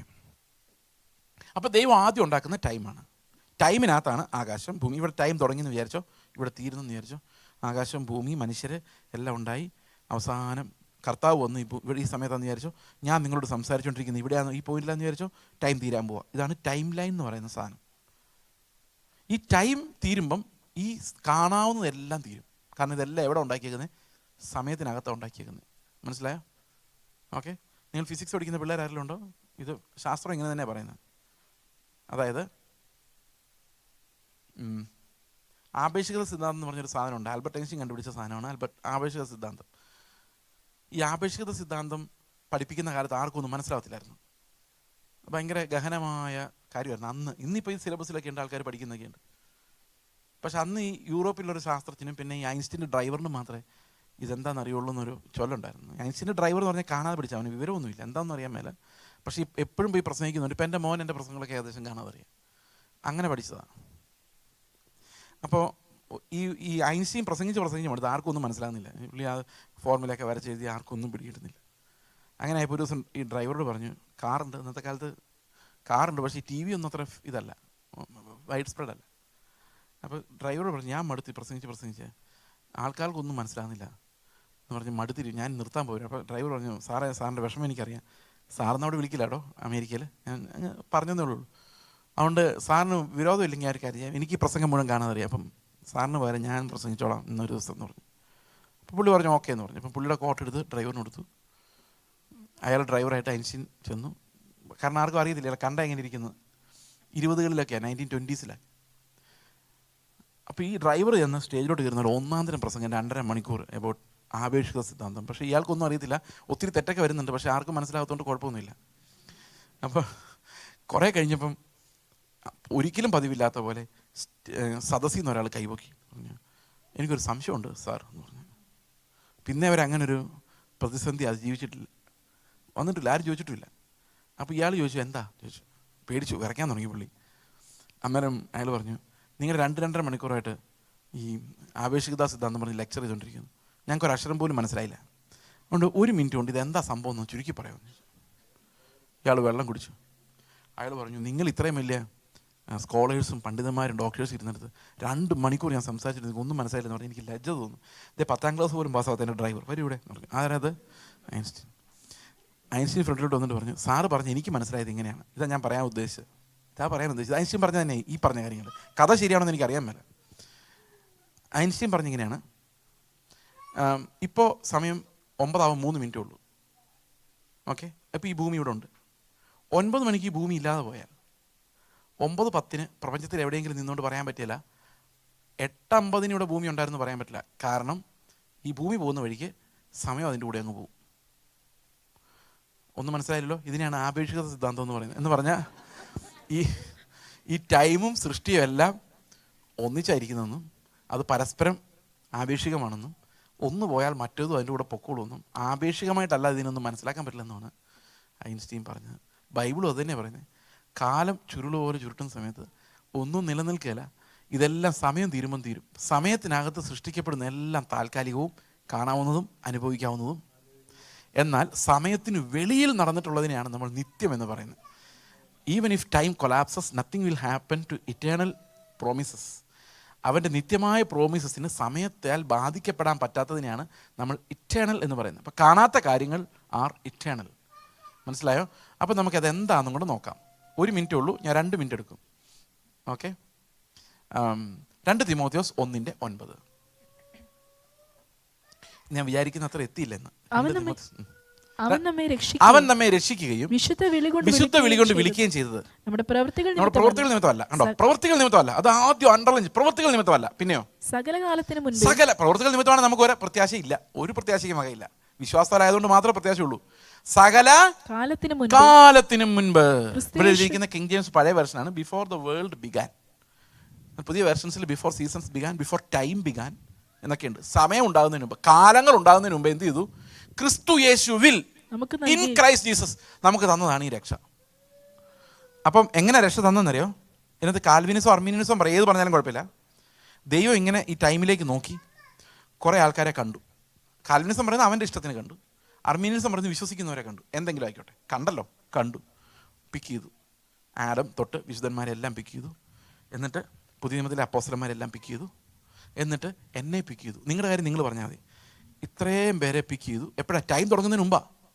കാരണം ഈ ടൈം വരച്ച കർത്താവിന് ഒറ്റ നോട്ടത്തിന് ഇതിൻ്റെ തുടക്കം അവസാനം അറിയാം. അതുകൊണ്ട് എൻ്റെ ഇറ്റേണിറ്റി അല്ലേ. ഇപ്പം എനിക്കിതിൻ്റെ ആരംഭം അവസാനം അറിയാവുന്ന പോലെ ടൈം വരച്ച ആൾക്ക് ഇതിൻ്റെ മുഴുവൻ ആദ്യം അവസാനം എല്ലാം അറിയാം. അപ്പോൾ അവൻ ആളുകളെ എല്ലാത്തിനും അവൻ്റെ തിരഞ്ഞെടുക്കപ്പെട്ടവരവൻ പിടിച്ച് എന്താക്കി? ക്രിസ്തുവിൽ വെച്ചു. എന്താ ഇപ്പോൾ ക്രിസ്തുവിൽ വെക്കുന്നതിൻ്റെ എക്സാമ്പിൾ കാണിക്കുന്നത്? ഓക്കെ, എൻ്റെ പാസ്പോർട്ട് തന്നെ ആയിക്കോട്ടെ. ഇതാ, നമ്മെ ക്രിസ്തുവിലാക്കി. എന്നിട്ട് പറഞ്ഞു ആകാശവും ഭൂമിയും ഉണ്ടാകട്ടെ. അപ്പം നമ്മളെവിടെ ഉണ്ട്? നമ്മൾ ജനിച്ചിട്ടില്ല. By his election I am in Christ. അപ്പോൾ ഈ ബൈബിൾ എവിടെ പോയാലും ഈ പാസ്പോർട്ട് അതിൻ്റെ കൂടെ പോകും. അതുപോലെ യേശു എവിടെ പോയാലും അതാണ് ഫെയ്ത്ത്. കാണാത്ത കാര്യം. അവൻ കാൽവരി ക്രൂശിൽ മരിച്ചു പോകും, ഞാൻ അവൻ്റെ കൂടെ ഉണ്ടായിരുന്നു. അങ്ങനെയാണ് എൻ്റെ പഴയ ജഡം സർക്കംസൈസ് ചെയ്യപ്പെട്ടത്. കൈകളാലല്ലാത്ത പരിശോധന ഞാൻ ഏക്കാനുള്ള കാരണം, ക്രിസ്തു കാൽവരി ക്രൂശിൽ മരിക്കുമ്പോൾ അവൻ്റെ ശരീരത്തെ ഏൽപ്പിക്കുമ്പം എൻ്റെ ആ പഴയ ജഡത്തെ അവൻ ഉരിഞ്ഞു കളഞ്ഞെന്നുള്ളതാണ്. അതാണ് റോമർ 6:6 നമ്മൾ പറയുന്നത്, when he died I died. 2 കൊരിന്ത്യർ ലേഖനം 5:14 പറയുന്നു, ക്രിസ്തുവിൻ്റെ സ്നേഹം ഞങ്ങളോട് നിർബന്ധിക്കുന്നു. അവൻ മരിച്ചപ്പം ഒരാൾ എല്ലാവർക്കും വേണ്ടി മരിച്ചിരിക്കെ എല്ലാവരും മരിച്ചു. കണ്ടോ, ഒരുവൻ എല്ലാവർക്കും വേണ്ടി ഒരുവൻ മരിച്ചിരിക്കെ എല്ലാവരും മരിച്ചു. All died. എത്ര പേര് വിശ്വസിക്കുന്നുണ്ട് മരിച്ചു എന്ന്? ഈ ഫെയ്ത്ത് നിങ്ങളുടെ ഉള്ളിലേക്ക് വന്ന ഭയങ്കര പവറാണ്. എങ്ങനെയാണെന്നറിയോ? മരിച്ചെന്ന്, കർത്താവിൻ്റെ കൂടെ ഞാൻ മരിച്ചെന്ന് വിശ്വസിച്ച് നോക്കിയേ. കർത്താവ് മരിച്ചെന്ന് എങ്ങനെ ആൾക്കാർക്ക് മനസ്സിലായത്? കുന്തം കൊണ്ട് കുത്തി നോക്കിയല്ലേ അല്ലേ? നമ്മൾ അവൻ്റെ കൂടെ മരിച്ചത് എങ്ങനെ അറിയാൻ പറ്റും? ആരെങ്കിലും കുത്തി നോക്കിയാൽ പോരെ അല്ലേ? അപ്പം ആരുടെ എന്നെ കുത്തുന്നു ചോദിച്ചാൽ മരിച്ചിട്ടില്ല അല്ലേ? അപ്പോൾ പഴയതിനകത്ത് ഒത്തിരി നല്ല വികാരങ്ങളും ചീത്ത വികാരങ്ങളും ഒക്കെ ഉണ്ട്. പക്ഷെ മരിച്ചു എന്ന് വിശ്വസിച്ച് കഴിഞ്ഞാൽ പിന്നെ ഇതൊന്നും വർക്ക് ചെയ്യില്ല, ഒരു ഹോർമോണും വർക്ക് ചെയ്യില്ല. ആ ജഡത്തിൻ്റെ പവർ എടുത്തു കളയുന്നത് ക്രിസ്തുവിൻ്റെ മരണത്താൽ നമുക്ക് വന്ന കൈകൾ കൊണ്ടല്ലാത്ത പരിച്ഛേദനയിലാണ്. എത്ര പേര് ഈ മരണത്തിൽ വിശ്വസിക്കുന്നോ അത്രയും പേരും അവൻ്റെ പുനരുത്ഥാനത്തിൻ്റെ സദൃശ്യത്തിലും നടക്കും. നിങ്ങൾ അവൻ്റെ മരണത്തിൻ്റെ സദൃശ്യത്തോട് അനുരൂപപ്പെട്ടവരായാൽ പുനരുത്ഥാനത്തിൻ്റെ സദൃശ്യത്തോടും അനുരൂപപ്പെടും. അപ്പോൾ രക്ഷപ്പെടാൻ തീരുമാനം എടുത്തിട്ട് കാര്യമില്ല. You have to acknowledge the fact, reckon. അതാണ് റോമർ 6:11 പറയുന്നത്. ആകയാൽ നിങ്ങൾ പാപസംബന്ധമായി മരിച്ചവരെന്നും ക്രിസ്തുവിൽ ദൈവത്തിനായി ജീവിക്കുന്നവരെന്നും നിങ്ങളെ തന്നെ റെക്കൺ ചെയ്യുക. Reckon you also consider, agree that you died, believe that you died. എത്ര പേർക്ക് വിശ്വാസമുണ്ട് മരിച്ചെന്ന്? ഇതും ഒരു ഫെയ്ത്തായിട്ട് അത് ജീവനായി മാറിയാൽ, വിശ്വാസമായി മാറിയാൽ പാപത്തെ ജയിക്കാൻ നമുക്ക് പറ്റും. പെർഫെക്റ്റ് ആവുകയില്ല, പക്ഷേ ജയിക്കാൻ പറ്റും, ജയിച്ചുകൊണ്ടിരിക്കാൻ പറ്റും. പെർഫെക്ഷനിലേക്ക് നോക്കി, പിച്ചറസർപ്പത്തിലേക്ക് നോക്കി രക്ഷ പ്രാപിക്കാൻ നമുക്ക് പറ്റും. ഈ ഫെയ്ത്താണ് നമ്മുടെ ഉള്ളിൽ കർത്താവ് ആരംഭിക്കേണ്ടത്. I died, it's no longer I. ഞാനല്ല, ക്രിസ്തു അത്രേ എൻ്റെ പകരക്കാരനത്രേ എൻ്റെ എല്ലാ പരീക്ഷകളും എഴുതുന്നത്. I am absent, I die. ഞാൻ എൻ്റെ ആഗ്രഹങ്ങളെ വിട്ടുകളയുന്നു, തീരുമാനങ്ങളെ, പ്ലാനുകളെല്ലാം വിട്ടുകളയുന്നു. Let Christ do. പ്രാർത്ഥിക്കാം. ഞങ്ങളുടെ സ്വർഗ്ഗസ്ഥ പിതാവേ, അങ്ങയുടെ വിലയേറിയ നാമത്തെ ഞങ്ങൾ മഹത്വപ്പെടുത്തുന്നു. ഞങ്ങൾക്ക് കൈകൾ കൊണ്ടല്ലാത്ത പരിച്ഛേദന നൽകുവാൻ വേണ്ടി കർത്താവെ അങ്ങ് അനുഭവിച്ച വേദനകളെ ഞങ്ങൾ ഓർക്കുന്നു. ആ വേദനകളിലൂടെ ദൈവമേ ഞങ്ങൾക്ക് ഒരുക്കിയ ആ ശരീരമെന്ന തിരശീല കീറി ഞങ്ങൾക്ക് എന്നേക്കുമായി നിത്യജീവനിലേക്കുള്ള വഴി തുറന്ന് അങ്ങയുടെ കരുണയെ ഓർക്കുന്നു. കർത്താവെ, ശത്രുക്കളായിരിക്കുമ്പോൾ തന്നെ ഞങ്ങൾക്ക് കൊണ്ട് പുത്രൻ്റെ മരണത്താൽ ഞങ്ങൾക്ക് അങ്ങോട്ട് നിരപ്പ് വന്നുവെങ്കിൽ നിരന്ന ശേഷം മക്കളായി മാറിയ ഞങ്ങളെ കർത്താവ് എത്ര അധികമായി അവിടെ നിന്ന് രക്ഷിക്കും. ഞങ്ങളുടെ വിശ്വാസങ്ങൾ എടുത്തു കളയുന്ന, ഞങ്ങളുടെ വാഗ്ദത്തങ്ങളെ മുറുകെ പിടിക്കാൻ പറ്റാതെ ഞങ്ങളെ തകർത്ത് കളയുന്ന ആ ദുരുപദേശങ്ങളിൽ നിന്നെല്ലാം ഞങ്ങളെ വീണ്ടെടുത്ത് സ്വർഗത്തിലെ ഭാഗ്യകരമായ പ്രത്യാശയിലേക്ക് വിശ്വാസത്താൽ ഞങ്ങൾ ഉറപ്പിക്കണമേ എന്ന് പ്രാർത്ഥിക്കുന്നു. കർത്താവ്, കൈകൊണ്ടല്ലാത്ത രക്ഷ, അങ്ങ് ഏൽപ്പിച്ചു തരുന്ന രക്ഷയെ സന്തോഷത്തോടെ രക്ഷയുടെ പാനപാത്രം എടുത്ത് അങ്ങേ സ്തുതിക്കുവാൻ, രക്ഷിക്കുന്നവനും വീണ്ടെടുപ്പുകാരനും വാഗ്ദത്തം തന്നവനുമായ ക്രിസ്തുവിൽ വിശ്വസിക്കുവാൻ ഞങ്ങളെ ഇവിടുന്ന് പഠിപ്പിക്കണമേ. നന്ദിയോടെ സ്തോത്രം. കർത്താവായ യേശു ക്രിസ്തുവിൻ്റെ നാമത്തിൽ തന്നെ ആമേൻ.